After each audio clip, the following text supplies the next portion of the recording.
എന്നോട് ഞാൻ പറയുക, നിനക്കിവിടെ നിൽക്കാനുള്ള യോഗ്യത നീ ഒരു പാപിയാണെന്നുള്ളത് മാത്രമാണ്. അല്ലാതെ വിശുദ്ധനായതുകൊണ്ടല്ല. ഇവിടെ ഇരിക്കുന്ന നമ്മൾ ഓരോരുത്തരും ദൈവത്തിൻ്റെ സന്നിധിയിൽ നീതിമാനായി ആരുമില്ല. എല്ലാവരും ഒന്നടങ്കം വഴിതെറ്റിപ്പോയവരാണ്. പക്ഷെ കർത്താവിൻ്റെ മുമ്പിൽ നിൽക്കുമ്പോൾ നമ്മൾ മനസ്സറപ്പില്ലാതെ വിളിച്ചു പറയണം, യേശുവേ, ഞാനൊരു പാപിയാണ്, പാപികളിൽ ഒന്നാമനാണ് ഞാൻ, നിന്റെ കരുണയാണ് എന്നെ രക്ഷിച്ചതെന്ന് പറയാൻ കഴിയുമെങ്കിൽ അവൻ്റെ പുത്രനായ യേശുവിൻ്റെ രക്തം നമ്മളെ കഴുകും. തന്നെയല്ല, അവൻ്റെ പുത്രനായ യേശുവിൻ്റെ രക്തം ഹാബേലിൻ്റെ രക്തത്തെക്കാൾ ഗുണകരമായി നമുക്ക് വേണ്ടി സംസാരിക്കുന്ന പുണ്യാഹ രക്തമാണ്. He's our advocate. അവനെ പോലെ ഒരു നല്ല അഡ്വക്കേറ്റ് നമുക്ക് ലഭിക്കാനില്ല. അവൻ നമുക്ക് വേണ്ടി പക്ഷപാതം ചെയ്താൽ നമ്മളെ ഒരു ദുഷ്ടപിശാചിന് കീഴ്പ്പെടുത്താൻ കഴിയില്ല. 9-ാമത്തെ അധ്യായത്തിലേക്ക് വരുമ്പോൾ നമ്മളൊരു അന്ധൻ്റെ കഥയാണ് കാണുന്നത്. അന്ധൻ്റെ ജീവിതത്തിൽ മുഴുവൻ വെളിച്ചം പകരുന്ന യേശുവാണ്. തമസോമാ ജ്യോതിർഗമയ, ഭാരതത്തിലെ മാമുനിമാർ പാടി നടന്ന ഗാനം. അതിൻ്റെ അർത്ഥം യേശു പറഞ്ഞു, ഞാൻ ലോകത്തിൻ്റെ വെളിച്ചമാണ്, എന്നിൽ വിശ്വസിക്കുന്നവൻ ജീവൻ്റെ വെളിച്ചമുള്ളവനായി. അവൻ നടക്കുന്നത് ഇരുട്ടിലല്ല, അവൻ വെളിച്ചത്തിൽ നടക്കുമെന്ന് കർത്താവ് പറയുന്നു. ശക്തിയോടെ ഹല്ലേലൂയ പറഞ്ഞേ. 10-ാം അധ്യായത്തിൽ നമ്മൾ യേശുവിനെ ഒരു ഗുഡ് ഷെപ്പേർഡായിട്ട് കാണുകയാണ്, നല്ലൊരു ഇടയനായിട്ട്. 11-ാം അധ്യായത്തിൽ യേശു ഇതാ ലാസറിന്റെ കല്ലറയുടെ പുറത്തു വന്നു നിന്ന് വിളിക്കുക, ലാസറേ പുറത്തു വരിക. സ്നേഹിത, നീയും ഞാനും എത്ര നല്ല ചൊല്ലിയടക്കം കിട്ടിയാലും, എത്ര സുന്ദരമായ ശവസംസ്കാരം കിട്ടിയാലും, നിന്റെ കല്ലറയുടെ പുറത്തു വന്ന് യേശു വിളിക്കുമ്പോൾ മാത്രമേ നിനക്ക് പുറത്തു വരാൻ കഴിയൂ. വേറെ ആര് വിളിച്ചാലും എന്ത് കൂതാശകൾ ചെയ്താലും നിനക്ക് പുറത്തു വരാൻ നിവൃത്തിയില്ല. ഒരിക്കൽ മരിക്കുകയും പിന്നെ ന്യായവിധിയും എല്ലാ മനുഷ്യർക്കും ദൈവം നിയമിച്ചിരിക്കുന്നു. യേശു മധ്യാകാശത്തിൽ വരാൻ സമയമായി. 1 തെസ്സലോനിക്കർ 4-ാം അധ്യായത്തിൻ്റെ 14 മുതൽ വാക്യങ്ങൾ നമ്മൾ വായിക്കുന്നത് എന്താണ്? കർത്താവ് താൻ ഗംഭീരനാദത്തോടും പ്രധാന ദൂതന്റെ ശബ്ദത്തോടും ദൈവത്തിന്റെ കാഹളത്തോടും കൂടെ സ്വർഗത്തിൽ നിന്ന് ഇറങ്ങി വരികയും ക്രിസ്തുവിൽ മരിച്ചവർ ആരിൽ മരിച്ചവരാണ്? ഒരുവൻ ക്രിസ്തുവിലായാൽ അവൻ പുതിയ സൃഷ്ടിയാണ്. കാരണം അവന്റെ മേൽ ദൈവത്തിന്റെ പരിശുദ്ധാത്മാവ് വന്നു കഴിഞ്ഞിരിക്കുകയാണ്.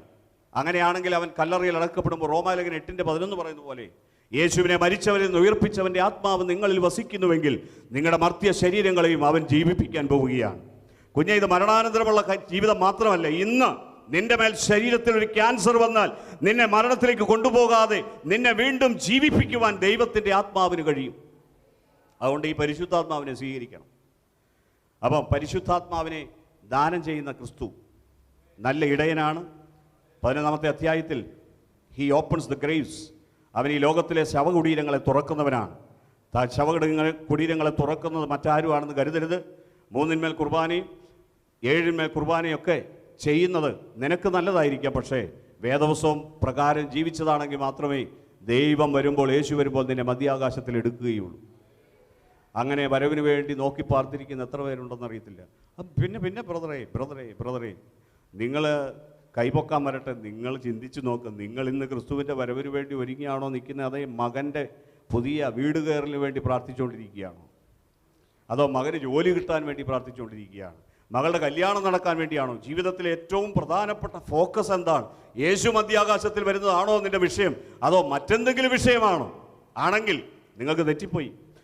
ഇത് പിശാച് ഡിസീവറാണ്. അവൻ വഞ്ചിക്കുന്നവനാണ്. അവൻ നമുക്ക് പാപമെന്ന വാക്കിൻ്റെ ശരിയായ ഒരു അർത്ഥം വരുമ്പോൾ ലക്ഷ്യം തെറ്റിച്ച് കളയുന്നവനെന്നാണ് ഇതിൻ്റെ അർത്ഥം. പാപം എന്ന് പറഞ്ഞാൽ ശരിയായി നീ പ്രസാദിപ്പിക്കേണ്ട ദൈവത്തെ പ്രസാദിപ്പിക്കുന്നതിന് പകരം സ്വയം നീ പ്രസാദിച്ചുകൊണ്ടിരിക്കുക. ബ്രദറെ, ഞാൻ കഴിഞ്ഞ ആഴ്ച 7 ദിവസം ഉപവാസം ഇരുന്നു. എനിക്ക് ബാങ്കിൽ ഉണ്ടായിരുന്ന ലോണ് ദൈവം എഴുതി തള്ളി. അപ്പോൾ ഒരു ഭയങ്കര സക്സസ് സ്റ്റോറി വന്നിരിക്കുകയാണ്. നല്ലതാണ്. പക്ഷേ ഇതേ സക്സസ് സ്റ്റോറി മധ്യാകാശത്തിൽ യേശു വരുമ്പോഴും നിനക്കുണ്ടാകണം. മനസ്സിലാകുന്നെങ്കിൽ ദൈവത്തെ സ്തുതിച്ചേ, ശക്തിയോടെ ഹല്ലേലൂയ പറഞ്ഞേ. ഇതൊക്കെ പറയുന്നതുകൊണ്ടാണ് പിണക്കം ഉണ്ടാകുന്നത്. നിങ്ങൾ പിണങ്ങിയാലും പിണങ്ങിയില്ലേലും ഈ മെസ്സേജ് മാറ്റി പറയാൻ പറ്റിയല്ലോ. മധ്യാകാശത്തിൽ യേശു വരാൻ സമയമായിരിക്കുക. കുഞ്ഞെ, വേദപുസ്തകത്തിൽ ഈ പറഞ്ഞിരിക്കുന്ന കാര്യമെല്ലാം കേൾക്ക്. നിനക്ക് എന്നാലും നീ പറയും എനിക്ക് ഭയങ്കര കടബാധ്യത, വീട് പണി നടന്നുകൊണ്ടിരിക്കുക. അതൊക്കെ നടക്കട്ടെ, അതൊക്കെ ദൈവം ഭംഗിയായി നടത്തും. മുമ്പേ അവൻ്റെ രാജ്യവും നീതിയും നീ അന്വേഷിക്ക്, അവയോടൊപ്പം ഇവയെല്ലാം കൂട്ടിച്ചേർത്ത് തരാമെന്നാ ദൈവം പറഞ്ഞേ. ശക്തിയോടെ ഹല്ലേലൂയ പറഞ്ഞേ.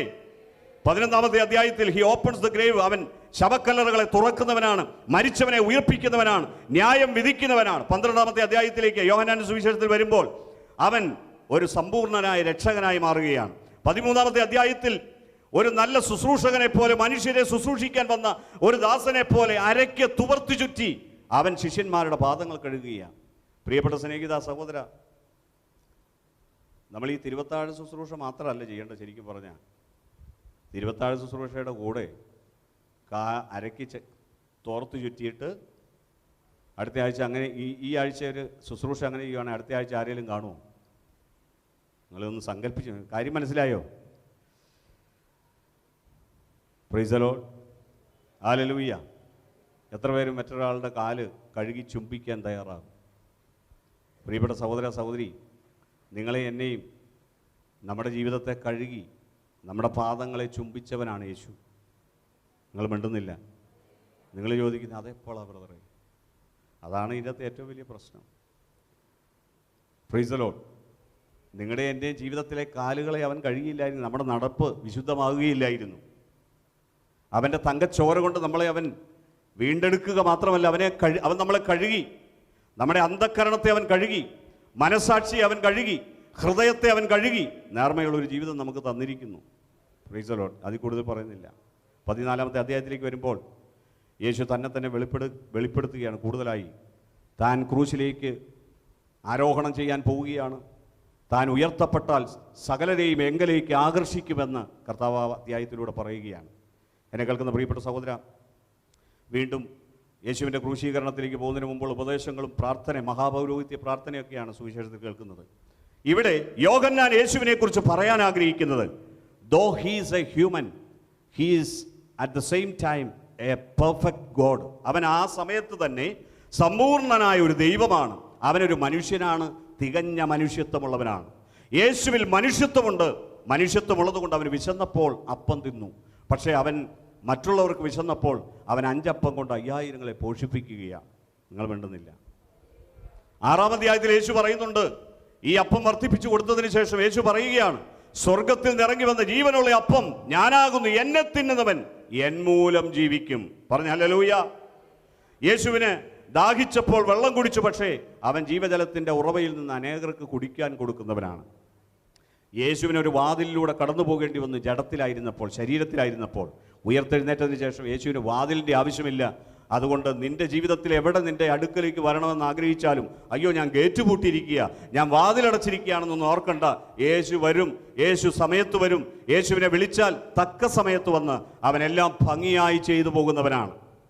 നിങ്ങൾക്ക് നന്ദിയുണ്ടെങ്കിൽ, സ്നേഹമുണ്ടെങ്കിൽ, കടപ്പാടുണ്ടെങ്കിൽ, വിശ്വാസമുണ്ടെങ്കിൽ കരങ്ങളടിച്ച ഉണർവോടെ ദൈവത്തെ സ്തുതിച്ചുകൊണ്ടിരിക്കുക. യേശു ഒരു മനുഷ്യനാണ്, പക്ഷേ അവൻ ദൈവപുത്രനാണ്, ദൈവമാണ് എന്ന് വ്യക്തമായി വെളിപ്പെടുത്തുകയാണ്. നമ്മൾ പുറപ്പാട് ദിവസം 3-ാം അധ്യായത്തിൻ്റെ 14-ാം വാക്യത്തിൽ മോശ ദൈവത്തോട് ചോദിക്കുന്നത്, എന്നോട് അവര് നിന്റെ പേര്, അവൻ്റെ നാമം എന്തെന്ന് അവർ എന്നോട് ചോദിച്ചാൽ ഞാൻ അവരോട് എന്തു പറയണമെന്ന് ചോദിച്ചു. അതിന് ദൈവം മോശയോട്, ഞാനാകുന്നവൻ ഞാനാകുന്നു, I am that I am, capital ലെറ്ററിൽ തന്നെ I am that I am, ഞാനാകുന്നവൻ ഞാനാകുന്നു. ഇതൊരു ഗ്രാമർ മിസ്റ്റേക്കാണ്. ഒരു നല്ല ഗ്രാമർ അറിയാവുന്ന ഒരാൾ പറയും ഇത് തെറ്റായ ഒരു സെൻറ്റൻസാണ്. പക്ഷെ ദൈവം പറയുന്നത് എന്താണ്? നിനക്ക് കുഞ്ഞെ ഞാൻ എന്താകണമോ അതാകാൻ നിങ്ങളുടെ ജീവിതത്തിൽ നിരവധിയായ ആവശ്യങ്ങൾ വരും. ഞാൻ എന്നെക്കുറിച്ച് നിങ്ങൾക്ക് എന്തെങ്കിലും ഒരു കാര്യം പറഞ്ഞാൽ നിങ്ങൾക്ക് അതായിട്ട് മാത്രമേ മനസ്സിലാവുകയുള്ളൂ. ഭൂമിയിലെ പല ദൈവങ്ങളുണ്ട്. പാമ്പിനൊരു ദൈവം, രോഗം വന്നാലൊരു ദൈവം, പിന്നെ മക്കൾക്ക് മാർക്ക് കിട്ടാനൊരു ദൈവം, അങ്ങനെ പലതും. എന്തെങ്കിലും സാധനം നഷ്ടപ്പെട്ടു പോയാൽ എടുത്തുകൊണ്ട് വരുന്ന ദൈവം. എൻ്റെ കൂടെ ഉണ്ടോ? വീട്ടിൽ പാമ്പ് വരാതിരിക്കാനൊരു ദൈവം, കോഴിക്ക് വസന്ത വരാതിരിക്കാനൊരു ദൈവം. ഇങ്ങനെ ഒരു ഡിപ്പാർട്ട്മെൻറ്റിലൊന്നും ദൈവം തന്നെക്കുറിച്ച് അവതരിപ്പിച്ചില്ല. അവൻ പറഞ്ഞു ഞാനാകുന്നവൻ ഞാനാകുന്നു. ഇവിടെ ഇരിക്കുന്ന നിങ്ങൾക്ക് പല ആവശ്യങ്ങളുമായിട്ടാണ്. ഒരാൾക്ക് തന്നെ 100 കണക്കിന് ആവശ്യങ്ങൾ ചിലപ്പോൾ നിങ്ങൾക്കുണ്ടാകാം. നിങ്ങൾ അയാമെന്ന് എഴുതിയിട്ട് ഇപ്പുറത്ത് എഴുതിക്കോ, അവൻ വാഗ്ദത്തങ്ങളിൽ വിശ്വസ്തനായ ദൈവമാണ്. ഈ അയാം ദാറ്റ് അയാം, ഞാനാകുന്നവൻ ഞാനാകുന്നു എന്ന് അരുളി ചെയ്ത അതേ കർത്താവാണ് പുതിയ നിയമത്തിൽ യോഹന്നാൻ അവതരിപ്പിക്കുമ്പോൾ യേശുവിനെ 7 അയാം ആയിട്ട് അവതരിപ്പിക്കുകയാണ്. 7 അയാം, ഞാനാകുന്നു എന്ന് പറഞ്ഞുകൊണ്ട് 7 സ്റ്റേറ്റ്മെൻറ്റുകൾ നടത്തിയിരിക്കുന്നത്. എന്തിനാണ് യോഹന്നാൻ ഇത്രമാത്രം തത്രപ്പെടുന്നത്? യേശുവിൻ്റെ ദൈവത്വത്തെ ഉറപ്പിക്കാൻ വേണ്ടി അവൻ പറയുകയാണ്. അവൻ സുവിശേഷം എഴുതി തുടങ്ങുമ്പോൾ ആ യേശുവിൻ്റെ വംശാവലിയോ പട്ടികയോ ഒന്നും നിരത്തിയില്ല. അവൻ നേരെ പറയാൻ തുടങ്ങുന്നത്, ആദിയിൽ വചനമുണ്ടായിരുന്നു, വചനം ദൈവത്തോടു കൂടിയായിരുന്നു, വചനം ദൈവമായിരുന്നു, ഉളവായതൊന്നും അവനെ കൂടാതെ ഉളവായിട്ടില്ല, അവനിൽ ജീവനുണ്ടായിരുന്നു, ജീവൻ മനുഷ്യരുടെ വെളിച്ചമായിരുന്നു. ഈ ലോകത്തിലേക്ക് ഈ സത്യ വെളിച്ചം വന്നുകൊണ്ടിരുന്നു. ആ വെളിച്ചത്തിന് സാക്ഷ്യം പറയുവാൻ ഒരു മനുഷ്യൻ വന്നു. അവന്റെ പേര് യോഹന്നാൻ എന്ന് ആ സുവിശേഷത്തിൽ ആദ്യ അധ്യായത്തിൽ നമ്മൾ വായിക്കുകയാണ്. മോശയോട് ദൈവം പറയുക, ഞാനാകുന്നവൻ ഞാനാകുന്നു. ബൈബിളിൽ യേശു ഇതിനെ സ്ഥാപിക്കുന്നത് എങ്ങനെയാണെന്ന് നമുക്ക് നോക്കാം. യോഹന്നാൻ 6:35 വരാം. യോഹന്നാൻ 6:35 യേശു അവരോട് പറഞ്ഞത്, ഞാൻ ജീവന്റെ അപ്പമാകുന്നു, എൻ്റെ അടുക്കൽ വരുന്നവന് വിശക്കുകയില്ല, എന്നിൽ വിശ്വസിക്കുന്നവന് ഒരു നാളും ദാഹിക്കുകയുമില്ല. നിങ്ങളുടെ ദാഹം തീർന്നു പോയിട്ടുണ്ടോ? ദാഹം തീർന്നു പോയവരൊന്ന് കൈ ഉയർത്തുക. ഇല്ല. വിശപ്പ് തീർന്നു പോയവരൊന്ന് കൈ. ഏത് വിശപ്പിൻ്റെ കാര്യമാണ് ബ്രദർ ചോദിക്കുന്നത്? ഇത് കഴിയുമ്പോൾ ചിലർ ചോദിക്കും, ക്ലാസ് കഴിയുമ്പോൾ, ബ്രദർ എന്താ ഉദ്ദേശിച്ചേ? ഞാൻ എന്താ ഉദ്ദേശിച്ചു? ഒറ്റ കാര്യമാണ്, നിൻ്റെ ഉദരത്തിലേക്ക് പോകുന്ന വിശപ്പിൻ്റെ കാര്യമല്ല, നിൻ്റെ കണ്ടനാളങ്ങളിലൂടെ താഴോട്ട് പോകുന്ന വെള്ളത്തിൻ്റെ കാര്യമല്ല, നിൻ്റെ ആത്മാവിലെ വിശപ്പ് തീർന്നോ? നിൻ്റെ ഒരു മനുഷ്യന് ദൈവത്തെ കൂടാതെ ജീവിക്കാൻ കഴിയില്ല. അവൻ ഇതിനു വേണ്ടി തിരഞ്ഞു നടന്നുകൊണ്ടിരിക്കുകയാണ്. അവൻ ദൈവത്തെ കണ്ടെത്തും വരെ അവന് സ്വസ്ഥതയില്ല. അവൻ്റെ ജീവിതത്തിൽ അവൻ പണം നേടാൻ വേണ്ടി ശ്രമിക്കുന്ന പണം കൊണ്ട് തൃപ്തി ലഭിക്കുമെന്ന, അവൻ ജീവിതത്തിൽ സൗന്ദര്യം ഉണ്ടാക്കാൻ ശ്രമിക്കുന്ന സൗന്ദര്യം കൊണ്ട് തൃപ്തി ലഭിക്കുമെന്ന, വീടുണ്ടാക്കാൻ ശ്രമിക്കുന്നു, വാഹനം മേടിക്കുന്നു, വലിയ വലിയ ബിസിനസ് തുടങ്ങുന്നു. ഇതെല്ലാം അതുകൊണ്ട് തൃപ്തി വരില്ല കുഞ്ഞെ. നിനക്ക് തൃപ്തി വരണമെങ്കിൽ നിന്റെ അകത്തേക്ക് ജീവശ്വാസമായി ഊതിവിട്ട ദൈവത്തിൻ്റെ ആത്മാവ് നിന്നിൽ പ്രവേശിക്കണം. അല്ലാതെ ഒരിക്കലും നിനക്ക് തൃപ്തി വരില്ല. പണ്ടൊരു അമ്മാമ്മ മരിക്കാൻ നേരത്ത് മരിക്കുന്നില്ല. അപ്പം ആളുകൾ ആരാണ്ടോ കൊണ്ടുപോയി കുറച്ച് നോട്ട് കഷ്ണം കൊണ്ട് കൊടുത്തു. പുള്ളിക്കാരി ഇത് കടിച്ച് പകുതി തിന്ന് ചവച്ചരച്ചോണ്ട് ഇറക്കിയില്ല. അതിനു മുമ്പ് പുള്ളി മരിച്ചു. അപ്പോൾ പുള്ളിക്കാരുടെ ജീവിതത്തിലെ മുഴുവൻ അന്വേഷണം എന്തായിരുന്നു? നോട്ടായിരുന്നു. ഇനി ഞാൻ പറയുന്നില്ല, നിങ്ങൾ ഡാഷ് ഡാഷ് ഡാഷ് പൂരിപ്പിച്ചോ. നിങ്ങൾ ജീവിതകാലത്ത് എന്തിനു വേണ്ടിയാണോ തിരഞ്ഞു നടന്നത്, അവസാനം നിങ്ങളുടെ ശരീരത്തിൽ നിന്ന് ഈ പ്രാണൻ വേർപെടാൻ വിഷമിക്കും. നിങ്ങൾ യേശുവിന് വേണ്ടിയാണ് ദാഹിച്ച് നടന്നതെങ്കിൽ നിങ്ങളുടെ ദാഹത്തെ അവൻ ശമിപ്പിക്കും. തന്നെയല്ല, നിനക്ക് പോകാൻ നേരത്തെ എല്ലാവരോടും യാത്ര പറയും, എനിക്ക് പോകാൻ സമയമായി കേട്ടോ, 2:35 50 സെക്കൻഡ് ആകുമ്പോൾ ഞാൻ പോകും. Price the Lord. നിങ്ങൾക്ക് മനസ്സിലായില്ല? നിങ്ങൾ വിഷമിക്കുന്നു വേണ്ട, എന്നെ ചൊല്ലി കരയും വേണ്ട, എന്നെ നഗരി കാണിക്കൽ, എന്നെ ദയവ് ചെയ്ത് കസേരയിൽ ഇരുത്തി ഈ നഗരിയിലൂടെ എങ്ങാനും കൊണ്ടുപോയാൽ, പ്രൈസ് ദി ലോർഡ്, എന്നെ ഇങ്ങനെ വേഷം കെട്ടിക്കാൻ നിൽക്കരുത്. അധികം നാറ്റം വെക്കുന്നതിന് മുമ്പ് പണ്ടൊരു അമ്മാമ്മ ഭർത്താവിനെ ശവസംസ്കാരത്തിന് വേണ്ടി കൊടുത്തു വിട്ടു. കൂടെ അമ്മാമ്മ പുറകെ ഉണ്ട്. ശവത്തിൽ ഇങ്ങനെ എടുത്തുകൊണ്ട് പോവുക, ശവപ്പെട്ടി. പോകുന്ന വഴിക്ക് ഒരു വേര് തട്ടി ഈ അമ്മാമ്മയുടെ അച്ചായൻ ഈ ശവപ്പെട്ടിക്കകത്തുനിന്ന് വീണ് താഴെ. അപ്പം മരിച്ചതായിട്ടാണ് അവർ സങ്കല്പിച്ചത്, ഓർത്തത്. പക്ഷെ പുള്ളി മരിച്ചില്ലായിരുന്നു, പാതി ജീവൻ. ഏതായാലും ശവപ്പെട്ടിക്കകത്തുനിന്ന് വീഴ്ചയോടുകൂടി പുള്ളി തലയെല്ലാം ഉയർത്തി നോക്കുമ്പോൾ ചുറ്റും ആരുമില്ല. കാരണം പുള്ളി എഴുന്നേറ്റിരിക്കുന്ന കണ്ടപ്പോൾ ചുമന്ന ആളുകളെല്ലാം സ്ഥലം വിട്ടു. വീണ്ടും കുറച്ച് നാൾ കഴിഞ്ഞപ്പോൾ ഈ അപ്പച്ചൻ മരിച്ചു. അമ്മാമ്മ ഈ പ്രാവശ്യം ശവം ചുമക്കുന്നവരോട് പറഞ്ഞു, വേരുള്ള ഭാഗത്തൂടെ പോകരുത്. ശക്തിയോടെ അല്ലലിയ പറഞ്ഞു, കരമയത്തെ അല്ലലിയ പറഞ്ഞു. നാറ്റം വെക്കുന്നതിന് മുമ്പ് കൊണ്ടുപോയി ശവം സംസ്കരിക്കേണ്ടടുത്ത് അവരെല്ലാം അടക്കിക്കോളും, നിങ്ങൾ പേടിക്കൊന്നും വേണ്ട. മരണാനന്തരമുള്ള കാര്യമൊന്നും വിൽപത്രത്തിൽ രേഖപ്പെടുത്തേണ്ട, അതെല്ലാം അത് വേണ്ടതുപോലെ. യഹോവ ഭക്തൻ്റെ മരണം യഹോവയ്ക്ക്. നിങ്ങൾ മിണ്ടുന്നില്ല? ശക്തിയോ ഇവിടെ ഇരിക്കുന്ന എല്ലാവരുടെയും ഓർമ്മ പ്രായമായവരൊക്കെ ആദ്യം മരിക്കും. ഇപ്പം പ്രായമായവരല്ല മരിച്ചുകൊണ്ടിരിക്കുന്നത്. ശക്തിയോടെ അല്ലലിയ പറഞ്ഞേ അല്ലേ? ഹെൽത്ത് ഡിപ്പാർട്ട്മെൻറ്റിൽ വർക്ക് ചെയ്യുന്ന ആളുകൾക്കറിയാം, പെട്ടെന്ന് പൊടുന്നതിനെ കുഴഞ്ഞു വീഴുകയാണ്. 100 വയസ്സ് ഇപ്പോഴും ആയപ്പോഴും നമ്മുടെ VS അച്യുതാനന്ദൻ സഖാവിത ഇവനോട് ഇരിക്കുകയാണ്. പ്രിയപ്പെട്ട സഹോദര സഹോദരി, ഞാൻ പറയുന്നത്, നിനക്ക് ദീർഘായുസ് തന്ന് തൃപ്തി വരുത്തുവാൻ ദൈവം മതിയായവനാണ്. പക്ഷേ എൻ്റെ ചോദ്യം, നീ ഈ ഭൂമിയിൽ ജീവിക്കുന്ന അവസാന നാളുകൾ നിനക്കൊരു നരകമായി തോന്നുന്നെങ്കിൽ ജീവിക്കാതിരിക്കുന്നതല്ലേ നല്ലത്? രണ്ടാമത്തെ കാര്യം, നീ ജീവിക്കുന്ന ഈ അവസാന കാലത്ത് നിന്റെ ജീവിതത്തിലെ ജ്ഞാനം മറ്റുള്ള ഒരു തലമുറയെ എഴുന്നേൽപ്പിക്കാൻ വേണ്ടി ഉപകരിക്കുന്നില്ലെങ്കിൽ നീ ഭൂമിയിൽ ജീവിച്ചാതിരിക്കുന്നതല്ലേ നല്ലത്? നിങ്ങൾക്ക് വല്ലതും മനസ്സിലായെന്ന് എനിക്കറിയത്തില്ല. ശക്തിയുടെ അല്ലലിയ പറഞ്ഞേ, ഏറ്റവും നല്ല സുവർണകാലം ഞാൻ പറഞ്ഞാൽ വാർദ്ധക്യകാലമാണ്. കാരണം നിന്നെപ്പോലെ പരിചയസമ്പത്ത്, ജ്ഞാനവും സൗമ്യതയും സ്നേഹവും സഹിഷ്ണുതയും ദീർഘക്ഷമയും മറ്റുള്ളവർക്ക് ആർക്കും ഇല്ല. അതിലേക്ക് നിന്നെ വളർത്തിയത് സാഹചര്യങ്ങളാണ്.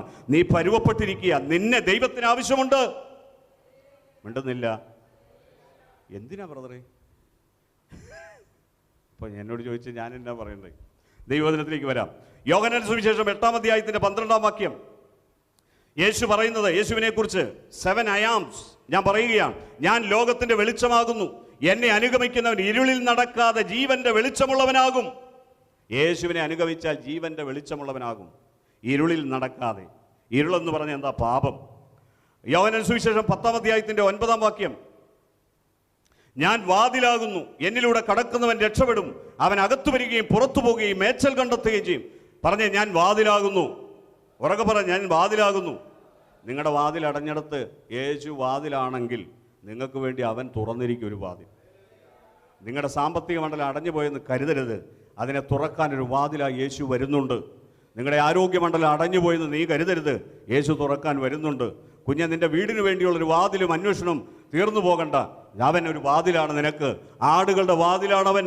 എവിടെ വാതിലില്ലോ അവിടെ വാതിൽ ഉണ്ടാക്കുന്നവനാണവൻ. അവൻ തന്നെ വാതിലാകുന്നവനാണ്. ആരും അടയ്ക്കാതെ വണ്ണം തുറക്കുന്നവനും ആരും തുറക്കാതെ വണ്ണം അടയ്ക്കുന്നവനുമാണ് യേശു. അവൻ നിന്റെ ജീവിതത്തിൽ വന്നാൽ അവൻ നിന്റെ വാതിലാണ്. Praise the Lord. ശക്തിയോടെ ഹല്ലേലൂയ പറഞ്ഞേ. യോഹന്നാന്റെ സുവിശേഷം 10-ാം അധ്യായത്തിന്റെ 10-ാം വാക്യം 11-ാം വാക്യം, മോഷ്ടിപ്പാനും അറുപ്പാനും മുടിപ്പാനും അല്ലാതെ കള്ളൻ വരുന്നില്ല, അവർക്ക് ജീവൻ ഉണ്ടാകുവാനും സമൃദ്ധിയായിട്ടുണ്ടാകുവാനും അത്രേ ഞാൻ വന്നിരിക്കുന്നത്. 11-ാം വാക്യം, ഞാൻ നല്ല ഇടയനാകുന്നു. പറഞ്ഞ, നല്ല ഇടയനാകുന്നു. നല്ല ഇടയൻ്റെ പ്രത്യേകത എന്താ? നല്ല ഇടയൻ ആടുകൾക്ക് വേണ്ടി തൻ്റെ ജീവനെ കൊടുക്കും എന്ന് പറഞ്ഞാൽ അവൻ ജീവൻ തൃണവൽഗണിച്ചും ജീവൻ ഉപേക്ഷിച്ചും നിനക്ക് വേണ്ടി ജീവൻ തരുന്നവനാണ്. അതല്ലേ 2000 വർഷം മുമ്പ് കാൽവരി ക്രൂശിൽ അവൻ ചെയ്തത്? എത്ര പേർക്ക് നന്ദിയുണ്ട്? 2000 വർഷങ്ങൾക്ക് മുമ്പ് എനിക്ക് വേണ്ടിയാണ് അവൻ തകർന്നതെന്ന് വിശ്വസിക്കുന്നെങ്കിൽ കരമടിച്ച് ദൈവത്തെ മഹത്വപ്പെടുത്തുക. നിങ്ങൾ ഇങ്ങനെ കൈയടിക്കണ്ട. ഈ കൈയടിയൊന്നും വലിയ കാര്യമൊന്നുമില്ല. നമുക്കിതിൻ്റെ മർമ്മം വല്ലതും അറിയാമെങ്കിലല്ലേ. നമുക്ക് ചേമ്പ്, ചേന, വാഴ, കാച്ചിൽ, പിന്നെ പുതിയതായിട്ട് ഇപ്പോൾ ഇറങ്ങിയിരിക്കുന്ന എന്താ, ഏറ്റവും ലേറ്റസ്റ്റ് ആയിട്ടുള്ള വാഹനങ്ങൾ, ലേറ്റസ്റ്റ് വെപ്പൺസ്, ഏറ്റവും പ്ലെയിനുകൾ, ഇതിൻ്റെയൊക്കെ വകഭേദങ്ങൾ ചോദിച്ചാൽ അതെല്ലാം അറിയാം. പക്ഷേ ഗെയിം അറിയാം, പിന്നെ പല കാര്യങ്ങളും അറിയാം. പക്ഷേ യേശുവിൻ്റെ കാര്യം മാത്രം വരുമ്പോൾ നമുക്കൊന്നും അറിയില്ല. എൻ്റെ ജനം പരിജ്ഞാനമില്ലാകിയാൽ നശിച്ചു പോകുന്നു എന്ന് തിരുവചനം പറയുന്നു. ശക്തിയുടെ ഹല്ലേലൂയ പറഞ്ഞേ. യോഹന്നാൻ 11:25 ഞാൻ പുനരുത്ഥാനവും ജീവനുമാകുന്നുവെന്ന് യേശു പറയുന്നു, അല്ലേ? യോഹന്നാൻ 14:6 ഞാൻ തന്നെ വഴിയും സത്യവും ജീവനുമാകുന്നു എന്ന് യേശു പറഞ്ഞു. യോഹന്നാൻ 15:1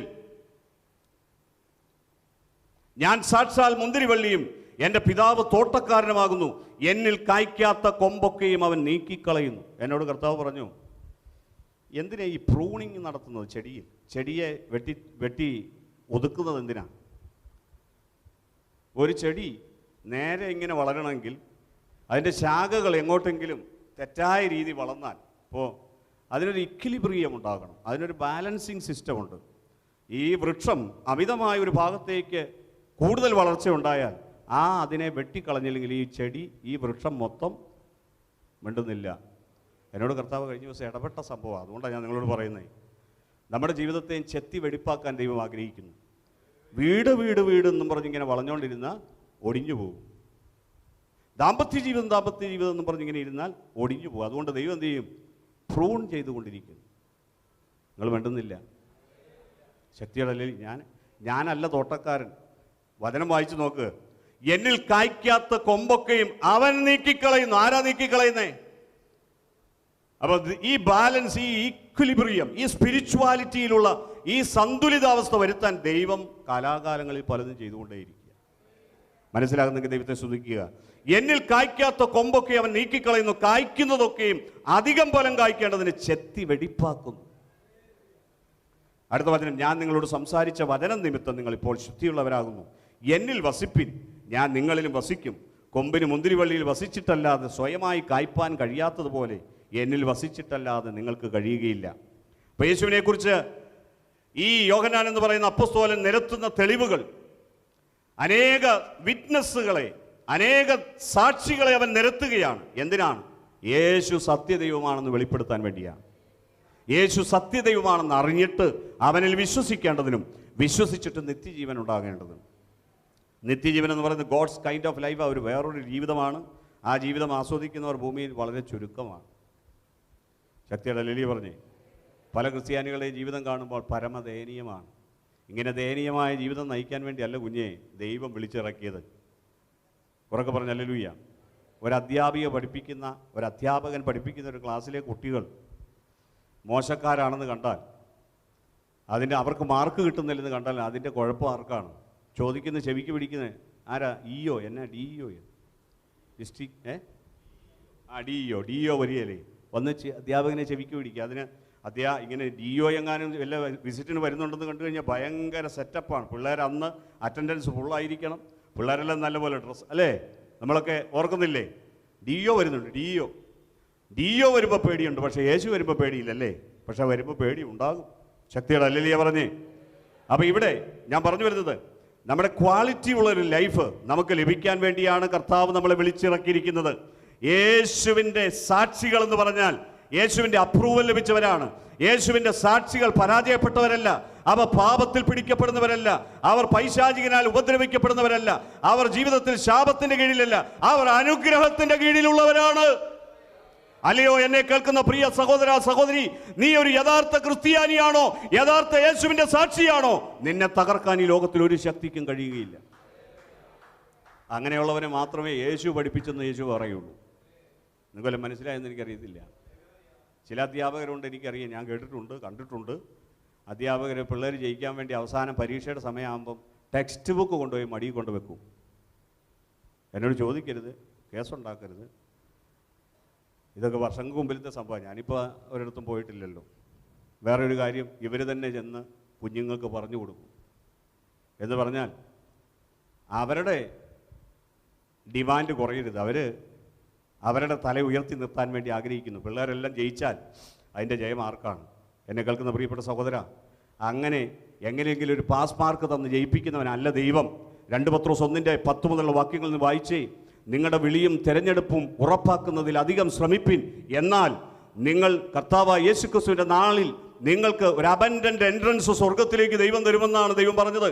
ഒരു വിശാലമായ വഴിയിൽ സ്വർഗത്തിലേക്ക് കടന്നു പോകുമ്പോൾ, നീ അവിടെ ചെല്ലുമ്പോൾ തന്നെ അവൻ നിന്റെ പേര് ജീവന്റെ പുസ്തകത്തിലുണ്ടെന്ന് അവിടെയുള്ള ദൂതന്മാർക്ക് നന്നായി മനസ്സിലാകുന്നെങ്കിൽ ദൈവത്തെ സ്തുതിച്ചേ. എന്താണ് നിന്റെ വിളി? എന്തിനു വേണ്ടിയാ നിന്നെ ദൈവം തെരഞ്ഞെടുത്തതെന്ന് അറിയുന്നത്? നീ ഒരു വീട്ടമ്മയാണ്. പക്ഷെ വീട്ടമ്മയാണെങ്കിലും യേശുവിന് വേണ്ടി ജീവിക്കേണ്ടവനാണ് നീ ഒരു വീടിൻ്റെ ഗൃഹനാഥനാ. പക്ഷേ കുഞ്ഞെ, നിന്നെ വിളിച്ചതുണ്ടല്ലോ, ദൈവത്തിന് നിന്നെ ആവശ്യമുള്ളത് കൊണ്ടാണ്. അടുത്തിരിക്കുന്ന ആളോട് പറഞ്ഞ ദൈവത്തിന് നിന്നെ ആവശ്യമുണ്ട്. എന്തിനു വേണ്ടിയാണെന്നുള്ളതൊക്കെ ദൈവത്തോട് ചോദിക്കുക. എന്താ നിന്റെ പൊസിഷൻ? നിന്റെ ആ പൊസിഷനിൽ നിന്നെ എത്തിക്കുവോളും ദൈവം ഇങ്ങനെ ജാഗ്രതയോടെ ഇടപെട്ടുകൊണ്ടിരിക്കുക. Price the Lord. വിവാഹം കഴിച്ചിട്ട് 3-4 വർഷമായല്ലേ ബിജിമോൾ. ഇപ്പോൾ ബിജിമോൾ വന്നിരിക്കേണ്ട ഒരു പൊസിഷനിലേക്ക് ദൈവം കൊണ്ടുവന്നിരിക്കുകയാണ്. ശക്തികൾ ഹല്ലേലൂയ പറഞ്ഞേ. പണങ്ങൊന്നും ചെയ്യണ്ട. നിങ്ങളെ എപ്പോൾ എവിടെ ഇരുത്തണം എന്നുള്ളത് തമ്പുരാന് നന്നായി അറിയാം. കാരണം നിങ്ങൾ ഇരിക്കേണ്ട സ്ഥാനത്ത് നിങ്ങളിരുന്നാലേ നിങ്ങളെ ഉയർത്താൻ ദൈവത്തിന് കഴിയുകയുള്ളൂ. നിങ്ങൾ ഇരിക്കേണ്ട ദൈവത്തിൻ്റെ പാദപീഠം നിങ്ങൾ ഇരിക്കാൻ തുടങ്ങാതെ നിങ്ങളുടെ ജീവിതത്തിലെ പ്രശ്നങ്ങൾ മാറില്ല. മറിയ യേശുവിൻ്റെ കാൽക്കലിരുന്നു, അവളുടെ ജീവിതത്തിൻ്റെ പ്രശ്നങ്ങൾ മാറുക. അവൾ പരിഹസിക്കുന്നു, അവൾ ആകുലപ്പെടുന്നത് നിങ്ങൾ കണ്ടിട്ടുണ്ടോ? സ്ട്രെസ്ഫുൾ ആയിട്ടുള്ളൊരു ലൈഫാണ് അവൾ നയിച്ചത്. പകരം അവൾ സമാധാനമുള്ളൊരു ജീവിതം അവൾ നയിക്കുക. കാരണം അവൻ്റെ അധരത്തിൽ നിന്ന് വചനം കേൾക്കാൻ തുടങ്ങിയിരിക്കുന്നു. ഗദരദേശത്തെ ഭൂതഗ്രസ്തൻ, ഭൂതം വിട്ടുപോയതിൻ്റെ ലക്ഷണം എന്താ? യേശുവിൻ്റെ കാൽക്കൽ വന്ന് അവൻ ഇരിക്കുക. ഇന്നലെ വരെ തുണിയുടുക്കാത്തവൻ, വിവസ്ത്രനായി ഓടി നടന്നവൻ, ഭ്രാന്തനായവൻ, തന്നെ ചതയ്ക്കുന്നവൻ, സ്വയം ആത്മഹത്യ ചെയ്യാൻ വേണ്ടി ഓടി നടന്നവൻ, ഇന്നിതാ യേശുവിൻ്റെ കാൽക്കൽ സുബോധമുള്ളവനായി വന്നിരിക്കുക. നിനക്ക് സുബോധമുള്ളതിൻ്റെ തെളിവെന്താ? ദൈവത്തിൻ്റെ വചനത്തിന് മുമ്പിൽ നീ വന്നിരുന്നിരിക്കും. മനസ്സിലായെങ്കിൽ ദൈവത്തെ സ്തുതിച്ചേ. ശക്തിയുടെ ഹല്ലേലൂയ പറഞ്ഞേ. ഇവിടെ യേശുവിൻ്റെ സാക്ഷികളായി അനേകരെ ഈ വേദപുസ്തകത്തിൽ ബൈബിളിൽ നിരത്തുന്നുണ്ട്. ഒന്ന് യോഹന്നാൻ സ്നാപകനാണ്. 1-ാം അധ്യായത്തിൽ നമ്മൾ കാണുന്നു. നിങ്ങൾ കൊച്ചിനെ കളിപ്പിക്കേണ്ട, ഇങ്ങോട്ട് നോക്ക്, ദൈവവചനം കേൾക്ക്. കൊച്ചതിലെ നടന്നോട്ട്, ഉറക്കെ പറഞ്ഞ ഹല്ലേലൂയ. വീഴാതെയൊക്കെ നോക്കിയാൽ മതി. വേറൊരു കൊച്ചാണ് അവിടെ കിടന്ന് ഉറങ്ങുന്നുണ്ട്. കൊച്ചതിലെ നടന്നോട്ടെ. Praise the Lord. നിങ്ങൾ അങ്ങോട്ട് നോക്കുമ്പോൾ എനിക്ക് നിങ്ങളെയും കൊച്ചിനെയും നോക്കേണ്ടി വരും. നിങ്ങളെ ഞാൻ കുറേ നാളായിട്ട് ഇങ്ങനെ നോക്കിക്കൊണ്ടിരിക്കുകയല്ലേ, നിങ്ങൾ വീഴാതിരിക്കാൻ വേണ്ടി. കൊച്ചു വീഴാതെ നിങ്ങൾ നോക്കണ്ട. ഇവിടെ 100-100 പേര് ഇരിപ്പില്ലേ, അത് വീഴാതെ. അതെങ്ങനെ? നിങ്ങളെക്കാളും നല്ല പിടിക്കുക കൊച്ച്. നിങ്ങൾ വചനം ശ്രദ്ധിക്കാതിരിക്കുന്നുണ്ടോയെന്ന് ആ കൊച്ചു വന്ന് നോക്കുന്നത്. ശക്തികൾ ഹല്ലേലൂയ പറഞ്ഞേ. ആ കുഞ്ഞിനെ ഓർത്ത് ദൈവത്തെ സ്തുതിക്കുന്നു. ബിജിമോളുടെ കുഞ്ഞാണ്. കരങ്ങളടിച്ചൊന്ന് ഉണർവോടെ ദൈവത്തെ സ്തുതിച്ചേ. ഹല്ലേലൂയ. എന്തിനാണ് ഈ സുവിശേഷം എഴുതി? ഈ സുവിശേഷവും ലേഖനവും എല്ലാം എഴുതുന്നതിൻ്റെ ലക്ഷ്യം, ഒറ്റ ലക്ഷ്യം, യേശുക്രിസ്തു സത്യദൈവമാണെന്ന്, അവൻ ആരാധ്യനാണെന്ന്, അവൻ ആരിലും ഉന്നതനാണെന്ന്, അവൻ കർത്താവാണെന്ന്, അവൻ രാജാവാണെന്ന്, അവൻ മാത്രം സമ്പൂർണനായ ദൈവമെന്ന് വെളിപ്പെടുത്തുവാൻ വേണ്ടിയാണ്. എത്ര പേർക്ക് അവൻ്റെ ദൈവത്വത്തിൻ്റെ മുമ്പിൽ സ്വയം ജീവിതത്തെ നമസ്കരിച്ച് മുട്ടുമടക്കി അവൻ്റെ മുമ്പിൽ നിൽക്കാൻ കഴിയും? അവൻ്റെ ജീവിതങ്ങളെ അവൻ അനുഗ്രഹിച്ച് ഉയർത്തുന്നവനാണ്. കരങ്ങളടിച്ച് ഉണർവോടെ ഒന്നുകൂടെ സ്തുതിച്ചേ. അപ്പോൾ യോഹന്നാൻ സ്നാപകൻ, മാർത്ത, മറിയം, പത്രോസ്, ഇപ്പോൾ ഇവിടെ പറയുന്ന തോമസ് ഉൾപ്പെടെ പല സാക്ഷികളെയും യോഹന്നാൻ എന്ന് പറയുന്ന അപ്പസ്തോലൻ നിരത്തിക്കൊണ്ടിരിക്കുക. എന്തിനാണെന്നറിയോ? ഇവരൊക്കെ കണ്ടത് യേശുവിൻ്റെ ദൈവത്വത്തെയാണ്. ഇനി അതിനെ ഡീറ്റെയിൽ ആയിട്ട് നമുക്ക് പഠിക്കാൻ സമയമില്ല. യേശുവിൻ്റെ 8 പ്രത്യക്ഷതകൾ, 8ാമത്തെ പ്രത്യക്ഷതയാണ് ഉയർത്തെഴുന്നേറ്റതിന് ശേഷം ഇവിടെ നമ്മൾ കാണുന്ന ഈ സംഭവം. വായിച്ചു കേട്ട സംഭവം നിങ്ങൾക്കറിയാം. യോഹന്നാൻ സുവിശേഷം 20-ാം അധ്യായത്തിൽ 19 വാക്യങ്ങളാണ് നമ്മൾ കേട്ടത്. പറഞ്ഞ ഹല്ലേലൂയ, ഉറക്കെ പറഞ്ഞ ഹല്ലേലൂയ. 1ാമത്തെ സംഭവം, ദൂതന്മാർ യേശുവിൻ്റെ ഉയർപ്പ് കണ്ടു. 2ാമത്തെ സംഭവം, യേശുവിൻ്റെ പ്രിയപ്പെട്ട ശിഷ്യഗണത്തിൽപ്പെട്ട സ്ത്രീകളിലെ ഒരു സ്ത്രീ മറിയം, 7 ഭൂതങ്ങൾ ഉണ്ടായിരുന്ന ആ സ്ത്രീ യേശുവിൻ്റെ ഉയർപ്പ് കാണുകയാണ്. പിന്നെ ചില സ്ത്രീകൾ യേശുവിൻ്റെ ഉയർപ്പ് കണ്ടു. പിന്നെയും മറ്റു പല ശിഷ്യന്മാർ യേശുവിൻ്റെ, പത്രോസും യോഹന്നാനും ഉൾപ്പെടെ യേശുവിൻ്റെ ഉയർപ്പിനെ കാണുകയാണ്. പിന്നെ നമ്മൾ യോഹന്നാൻ്റെ സുവിശേഷത്തിൽ വായിക്കുന്നുണ്ട്, തിബേരിയസ് കടലിൻ്റെ തീരത്ത് വെച്ച് 7 ശിഷ്യന്മാരെ കാണാൻ വേണ്ടി യേശു കടന്നു വരികയാണ്. എമ്മാവൂസിലേക്ക് പോയ ശിഷ്യന്മാരാണ് 7ാമത് യേശു വന്ന് പ്രത്യക്ഷനായത്. 8ാമത്തെ പ്രത്യക്ഷതയാണ് ഞാൻ ചുരുക്കി പറഞ്ഞു പോവുകയാണ്, ഓരോന്നിനെക്കുറിച്ച് വിവരിക്കാൻ സമയമില്ല. 8ാമത്തെ പ്രത്യക്ഷതയിൽ തോമസ് അവിടെ ഇല്ലായിരുന്നു. ഈ ഒരു സംഭവത്തിലേക്കാണ് നമ്മുടെ സത്തയിനെ കൊണ്ടുവരാൻ വരുന്നത്. പ്രിയ കുഞ്ഞെ, സഭ സമ്മേളിക്കുമ്പോൾ യേശു അവിടെയുണ്ട്. നീ വരാതിരുന്നാൽ നിൻ്റെ കുഴപ്പം എന്താണ് എന്ന് ഞാൻ പറയാൻ പോവുകയാണ്. സത്തയോടെ ഇരിക്കണം. സഭ സമ്മേളിക്കുന്ന സമയത്ത് നീ ഇല്ലെങ്കിൽ യേശുവിനെ കാണാൻ കഴിയില്ല. വലിയൊരു സങ്കടമൊന്നുമില്ല. ശക്തിയുടെ ഹല്ലേലൂയ പറഞ്ഞേ. ബ്രദറെ, ഞങ്ങൾ ഇത്ര കാലവും യേശുവില്ലാതെ ജീവിച്ചില്ലേ, അതുകൊണ്ട് ഇനിയും യേശുവില്ലാതെ ജീവിക്കാൻ പറ്റും എന്നല്ല. നീ യേശുവിനെ കണ്ടാൽ നിരവധി ഗുണങ്ങളുണ്ട് അതിൻ്റെ. യേശുവിനെ കണ്ടാലേ നിൻ്റെ ജീവിതത്തിൻ്റെ പ്രശ്നങ്ങൾ മാറുകയുള്ളൂ. യേശുവിനെ കണ്ടാൽ ആദ്യം യേശു അവർക്ക് ആശംസിക്കുന്നത് സമാധാനമാണ്. സമാധാനത്തിൻ്റെ പ്രത്യേകത എന്താണെന്ന് ഞാൻ പറയാം.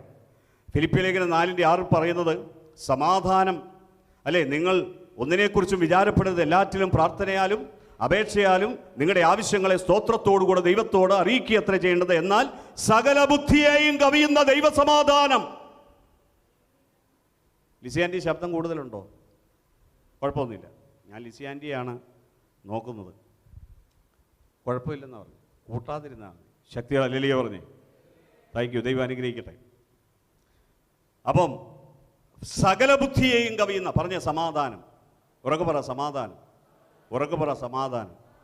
എന്താ ഈ സമാധാനം ഇല്ലാത്ത പ്രശ്നം? ഞാൻ നിങ്ങളിത് പറഞ്ഞാൽ ഇന്ന് തന്നെ നിങ്ങൾ ഈ സമാധാനത്തിന് വേണ്ടി യേശുവിൻ്റെ അടുക്ക പോകും. നന്നായിട്ട് മനസ്സിലാക്കണം, കേൾക്കണം, ചെവി ഇങ്ങനെ കൂർപ്പിച്ചിരിക്കണം. ഒന്നാമത്തെ കാര്യം, നമുക്ക് സ്ട്രെസ് ഉണ്ടാകും. സ്ട്രെസ് നമ്മുടെ ജീവിതത്തിൽ വല്ലാത്ത വിധത്തിലുള്ള ഉത്കണ്ഠകളും ഭാരങ്ങളും നിറയാൻ തുടങ്ങും. അയ്യോ എൻ്റെ പൊന്നു ബ്രദറേ, ഞാൻ എന്നാ ചെയ്യോ? ഈ ആകുലപ്പെടുന്ന പരിപാടിയില്ലേ? സ്ട്രെസ് ഉണ്ടാവുക. നമുക്ക് സ്ട്രെസ് ഉണ്ടാകുന്നതിൻ്റെ കുറച്ച് സയൻറ്റിഫിക് ആയിട്ടുള്ള കാര്യങ്ങൾ പഠിക്കാം. ഒന്ന്, ഈ സ്ട്രെസ് ഉണ്ടാകുമ്പോൾ നമ്മുടെ ആർട്ടറീസ്, നമ്മുടെ ഹൃദയത്തിൻ്റെ ധമനികൾ കട്ട പിടിക്കാൻ തുടങ്ങും. കട്ട പിടിച്ചാൽ വളരെ ശക്തമായ ബ്ലഡ് ശക്തമായിട്ട് പമ്പ് ചെയ്യാൻ തുടങ്ങും. അങ്ങനെ പമ്പ് ചെയ്യാൻ തുടങ്ങുമ്പോൾ ശരീരത്തിന് ടെമ്പറേച്ചർ അനുഭവപ്പെടാൻ തുടങ്ങും. കൂടുതൽ ടെമ്പറേച്ചർ, കൂടുതൽ താപം കൂടാൻ തുടങ്ങും. ജയാൻറ്റി, ടെമ്പറേച്ചർ കൂടാൻ തുടങ്ങും. ഇനി ടെമ്പറേച്ചർ കൂടുന്നതിൻ്റെ മറ്റൊരു ആഫ്റ്റർ ഇഫക്റ്റ് ഹൈ കൊളസ്ട്രോളാണ്. കൊളസ്ട്രോൾ കൂടാൻ തുടങ്ങും. ഇനി അടുത്തത് അതിൻ്റെ അനന്തരഫലം ടൈപ്പ് 2 എന്ന് പറയുന്ന ഒരു ഡയബറ്റീസ് നമ്മുടെ ശരീരത്തിൽ പ്രത്യക്ഷപ്പെടാൻ തുടങ്ങുന്നു. അടുത്തത് അത് ഇമ്മ്യൂൺ സിസ്റ്റത്തെ അല്ലെങ്കിൽ പ്രതിരോധ ശക്തിയുടെ സവിശേഷതകൾ ഇല്ലാതെയാക്കുന്നു. HIV എന്ന് പറഞ്ഞാൽ എന്താ അതിൻ്റെ ഫുൾ ഫോം നിങ്ങൾക്കറിയാമോ? HIV എന്നല്ല, AIDS, acquired immune deficiency syndrome എന്ന് പറഞ്ഞാൽ ഇമ്മ്യൂൺ സിസ്റ്റത്തിന് ഡെഫിഷ്യൻസി ഉണ്ട്. പ്രതിരോധ ശേഷി നഷ്ടപ്പെടുന്നതിനെയാണ് എയ്ഡ്സ് എന്ന് വിളിക്കുന്നത്. അപ്പോൾ എയ്ഡ്സ് അല്ല ഞാൻ പറഞ്ഞു വരുന്ന വിശേഷിപ്പിക്കുന്ന കാര്യം, സ്ട്രെസ്സിലൂടെ ഉണ്ടാകുന്ന പ്രശ്നം. ഒന്നുകൂടെ പറയാം, കേട്ടോ നിങ്ങൾ. നമ്മുടെ ഹൃദയത്തിൻ്റെ ധമനികൾ കട്ടപിടിക്കാൻ തുടങ്ങും. രക്തം കൂടുതൽ വേഗതയിൽ ശക്തിയോടെ നമുക്കത് പമ്പ് ചെയ്യുന്ന അവസ്ഥകൾ ഉണ്ടാകും ഹൃദയത്തിന്. മൂന്നാമത്തെ കാര്യം, ടെമ്പറേച്ചർ ഉണ്ടാകുന്നു, ശരീരത്തിൽ താപനില വർദ്ധിക്കുന്നു. അടുത്തത് ഹൈ കൊളസ്ട്രോൾ ഉണ്ടാകുന്നു. അത് ടൈപ്പ് 2 ഡയബറ്റീസിലേക്ക്, പ്രമേഹത്തിലേക്ക് എത്തിക്കുന്നു. ഇനി അവസാനം ഈ പ്രമേഹം വർദ്ധിക്കുമ്പോൾ നമ്മുടെ ഇമ്മ്യൂൺ സിസ്റ്റം മൊത്തം തകരാറാകുകയാണ്. നമുക്ക് പ്രതിരോധശേഷി ഇല്ലാതെ വരികയാണ്. ഏത് നാട്ടിലൂടെ എന്ത് രോഗം പോയാലും അതെല്ലാം നമ്മളെ ചാടിപ്പിടിക്കാൻ തുടങ്ങും. എവിടെ നിന്നുണ്ടായതാ? എവിടുന്ന ഇതിൻ്റെ തുടക്കം? അല്ലെങ്കിൽ നമ്മുടെ ജീവിതത്തിലെ ടെൻഷൻ അടിക്കുന്ന പരിപാടി. ഇനി ചോദിച്ചേ, അടുത്തിരിക്കുന്ന ആളോട് ചോദിച്ചേ, ടെൻഷൻ അടിക്കണമെന്ന് ചോദിച്ചേ. അപ്പോൾ ഈ രോഗം വരുന്ന ഡയബറ്റീസ് എന്ന് പറയുന്ന ജീവിതശൈലി രോഗം എന്ന് പറയുന്നതും അതിൻ്റെ കൂടെ തന്നെ ഈ സംഭവം എല്ലാം ഉണ്ട്. ഡയബറ്റീസ് വന്നാൽ ഒരുവൻ്റെ കാര്യം പോക്കാം മിക്കവാറും. പറഞ്ഞ ഹല്ലേലൂയ. ഇതുപോലെ ഒരു വൃത്തികെട്ട രോഗം. എന്നെ കേൾക്കുന്ന പ്രിയപ്പെട്ട സഹോദര സഹോദരി, നിങ്ങളുടെ എൻ്റെ ഇമ്മ്യൂൺ സിസ്റ്റം തകരാത്തതിൻ്റെ കാരണം ദൈവവചനത്തിൽ വിശ്വസിക്കുന്നത് കൊണ്ടാണ്, യേശുവിനെ കാണുന്നത് കൊണ്ടാണ്, കർത്താവ് നമുക്ക് സമാധാനം തരുന്നത് കൊണ്ടാണ്. നമ്മുടെ ശരീരത്തിൻ്റെ ഇമ്മ്യൂൺ സിസ്റ്റം തകരാതെ ആകാത്തതിൻ്റെ കാരണം യേശു നമുക്ക് തരുന്നത് സമാധാനമാണ് എന്ന്. നിന്റെ മുഖത്തെ തേജസ് മായുന്നില്ലല്ലോ, നിന്റെ ആരോഗ്യം ക്ഷയിക്കുന്നില്ലല്ലോ, പ്രായമേറിയിട്ടും നീ ആരോഗ്യത്തിൽ തികവുള്ളവനായി മാറുന്നതിൻ്റെ കാരണം നിനക്ക് ടെൻഷനില്ല. കാരണം നിനക്കറിയാം നിന്റെ ദൈവം വലിയവനാണ്. എത്ര പേർക്ക് മനസ്സിലാകുന്നുണ്ട്? അപ്പോൾ തോമസ് അവിടെ ഇല്ലായിരുന്നു. തോമസ് ഇല്ലാതെ വരുമ്പോഴുള്ള പ്രശ്നം, തോമസിന് യേശുവിനെ കാണാൻ കഴിയുന്നില്ല. യേശുവിനെ കാണാൻ കഴിയാതെ വരുമ്പോൾ യേശു കൊടുക്കുന്ന സമാധാനം കിട്ടുന്നില്ല. ഇനി അടുത്ത പ്രശ്നത്തിലേക്ക് വരട്ടെ. സമ്മതമാണോ? എഗ്രീഡാണോ? രണ്ടാമത്തെ വിഷയം നമ്മൾ ആ വേദഭാഗം വായിക്കുമ്പോൾ അവർക്ക് മഹാസന്തോഷമുണ്ടായി എന്നാണ്. യേശു നൽകുന്ന സന്തോഷം കൊണ്ട് അവർക്ക് തിരിച്ചു പോകാൻ കഴിയുന്നില്ല. എങ്ങനെ അവർ സന്തോഷിച്ചു? കൈറോ എന്ന ഒരു വാക്കാണ്, റിജോയ്സ് എന്ന വാക്കിന് അതിൻ്റെ ഒരു ഗ്രീക്ക് പദം. അതിൻ്റെ ശരിയായ അർത്ഥം ലീപ്പ് ഫോർ ജോയ്, തുള്ളിച്ചാടിക്കൊണ്ട് സന്തോഷത്തോടെ പോവുക എന്നാണ്. കുഞ്ഞെ, നീ ദൈവത്തെ കണ്ടാൽ നിന്റെ ഹൃദയത്തിൽ ആനന്ദമുണ്ടാകാൻ തുടങ്ങും. ആനന്ദമുണ്ടെനിക്കേശു മഹാരാജ സന്നിധിയിൽ, ആനന്ദമുണ്ടെനിക്ക്. നിങ്ങൾക്ക് അവിടെ മൈക്ക് കിട്ടിയിട്ടില്ലേ? മൈക്ക് എടുത്ത് പാടണം കേട്ടോ. കൊയറെന്ന് പറഞ്ഞാൽ പാട്ടിനെ അസിസ്റ്റ് ചെയ്യാനുള്ളവരാണ്. Praise the Lord. നിങ്ങളിവിടെ നിന്ന് പാട്ട് പാടുക മാത്രമല്ല, അവിടെ ഇരിക്കുമ്പോൾ കാഴ്ച കാണാനല്ല ഇരിക്കേണ്ടത്, പാട്ട് പാടാൻ കൂടിയാണ് ഇരിക്കുന്നത്. മനസ്സിലായെങ്കിൽ ദൈവത്തെ സ്തുതിക്കുക. ശക്തിയോടെ ഹല്ലേലൂയ പറഞ്ഞേ. അപ്പോൾ എന്നെ ഒന്ന് സപ്പോർട്ട് ചെയ്ത് തരണം. നിങ്ങളും കൂടെ ആ ഒരു ഇമ്പമല്ലേ, എന്നെ സൂക്ഷിച്ച് നോക്കല്ലേ എൻ്റെ ദൈവം. ശക്തിയോടെ ഹല്ലേലൂയ പറഞ്ഞേ. കരമുയർത്തി ഹല്ലേലൂയ പറഞ്ഞേ. അപ്പോൾ കൊയർ എപ്പോഴും മുന്നോട്ട് വന്നിരിക്കണം. എവിടെ വന്നിരിക്കണം? ആ കുഞ്ഞുങ്ങളാണെങ്കിലും അവരുടെ കയ്യിൽ കൊടുത്താൽ അവർ നല്ല മിടുക്കരായിട്ട് പാടും. ഇന്ന് കണ്ടില്ലേ, 2 പാട്ട് സൂപ്പറായിട്ട് പാടുന്ന കണ്ടില്ലേ? കൊയർ നന്നായിട്ട് പാടി അനുഗ്രഹീതമായ ഒരു ശുശ്രൂഷ അവരെ ദൈവം നടത്തുവാൻ ഇടവന്നു. അനേകരെ കർത്താവ് ഉയർത്തട്ടെ, ദൈവം അനുഗ്രഹിക്കട്ടെ. ശക്തിയോടെ ഹല്ലേലൂയ പറഞ്ഞേ. അപ്പം രണ്ടാമത്തെ കാര്യം, അവർക്ക് സന്തോഷം നഷ്ടപ്പെട്ടു. തോമസ് അവിടെ ഇല്ലായിരുന്നു. തോമസിന് യേശു നൽകുന്ന സന്തോഷം കിട്ടാതെ വന്നു. ഈ സന്തോഷത്തിൻ്റെ പ്രത്യേകത എന്താണെന്ന് ചോദിച്ചാൽ, നെഹമ്യാവ് 8:10 പറഞ്ഞു, യഹോവയെങ്കിലെ സന്തോഷം നിങ്ങളുടെ ബലമാകുന്നു. ഫിലിപ്പിലേഖനം 4:4 പൗലോസ് പറയും, നിങ്ങൾ സന്തോഷിക്കുവിൻ, നിങ്ങൾ കർത്താവിൽ സന്തോഷിക്കുവിൻ. കാരണം ഇത് നമ്മുടെ ബലമാണ്. സന്തോഷം എന്ന് പറയുന്നത് ദൈവത്തിൻ്റെ ഒരു പ്രത്യേക അനുഗ്രഹമാണ്. അത് യേശുവിനെ കാണുന്നവർക്കേ അത് അനുഭവിക്കാൻ കഴിയൂ. ഇവിടെ വന്നിരിക്കുന്ന നിങ്ങൾ യേശുവിനെ അനുഭവിക്കുന്നുണ്ടെങ്കിൽ, യേശുവിൻ്റെ സാന്നിധ്യം അറിയുന്നുണ്ടെങ്കിൽ, ആത്മാവിൽ സന്തോഷത്തോടെ തുള്ളിച്ചാടി നിങ്ങൾ ദൈവത്തെ ആരാധിക്കാൻ തുടങ്ങും. കരമയത്തി ഹല്ലേലൂയ പറഞ്ഞേ. നിങ്ങളുടെ ആരാധന കണ്ടാൽ അറിയാം നിങ്ങൾ യേശുവിനെ കണ്ടിട്ടുണ്ടോ. ഉറക്കെ പറഞ്ഞ ഹല്ലേലൂയ. മൂന്നാമത്തെ കാര്യത്തിലേക്ക് വരാം. തോമസ് ഇല്ലാതിരുന്നത് കൊണ്ട് തോമസിന് പ്രൂഫ് നഷ്ടപ്പെടുക. യേശു ഉയർത്തെഴുന്നേറ്റു എന്നുള്ള തെളിവ് അവന് ലഭിക്കുന്നില്ല. അവനിങ്ങനെ പലയിടത്തും, യേശു ഇവിടെ വരുമ്പോൾ അവൻ അവിടെ പോവും, അവിടെ വരുമ്പോൾ അവൻ ഇവിടെ പോവും. ഇവനിങ്ങനെ മാറി മറിച്ച് നടക്കുകയാണ്. അതുകൊണ്ട് യേശുവിനെ അവന് കാണാൻ കഴിയുന്നില്ല. ഉയർത്തെഴുന്നേറ്റ യേശുവിനെ കണ്ടാൽ നിനക്ക് നന്നായി അറിയാം, ഞാൻ വിശ്വസിക്കുന്ന വേദപുസ്തകത്തിലെ ദൈവം സത്യദൈവമാണ്. അവൻ ജീവിക്കുന്ന ദൈവമാണ്. അവൻ മാറ്റമില്ലാത്തവനാണ്. വാഗ്ദത്തങ്ങളിൽ വിശ്വസ്തനാണ്. 2-3 പേർ എൻ്റെ നാമത്തിൽ കൂടി വരുന്നവരുടെ നടുവിൽ ഞാൻ ഉണ്ടെന്ന് വാഗ്ദത്തം ചെയ്തവനും വാഗ്ദത്തം നിറവേറ്റുന്നവനുമാണ് യേശു. ഇന്ന് ഈ സഭയുടെ നടുക്ക് യേശു വന്നിട്ടുണ്ട്. യേശു വന്നിട്ടുണ്ട്.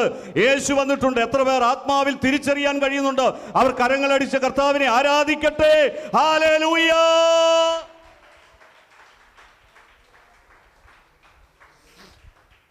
മൂന്ന് കാര്യം ഞാൻ പറഞ്ഞു. നാലാമത്തെ കാര്യം, ഹി മിസ്ഡ് ഹിസ് പേർപ്പസ്. അവനവൻ്റെ ജീവിതത്തെക്കുറിച്ചുള്ള ലക്ഷ്യം എന്താണെന്ന് അവന് മനസ്സിലാകാതെ വരികയാണ്.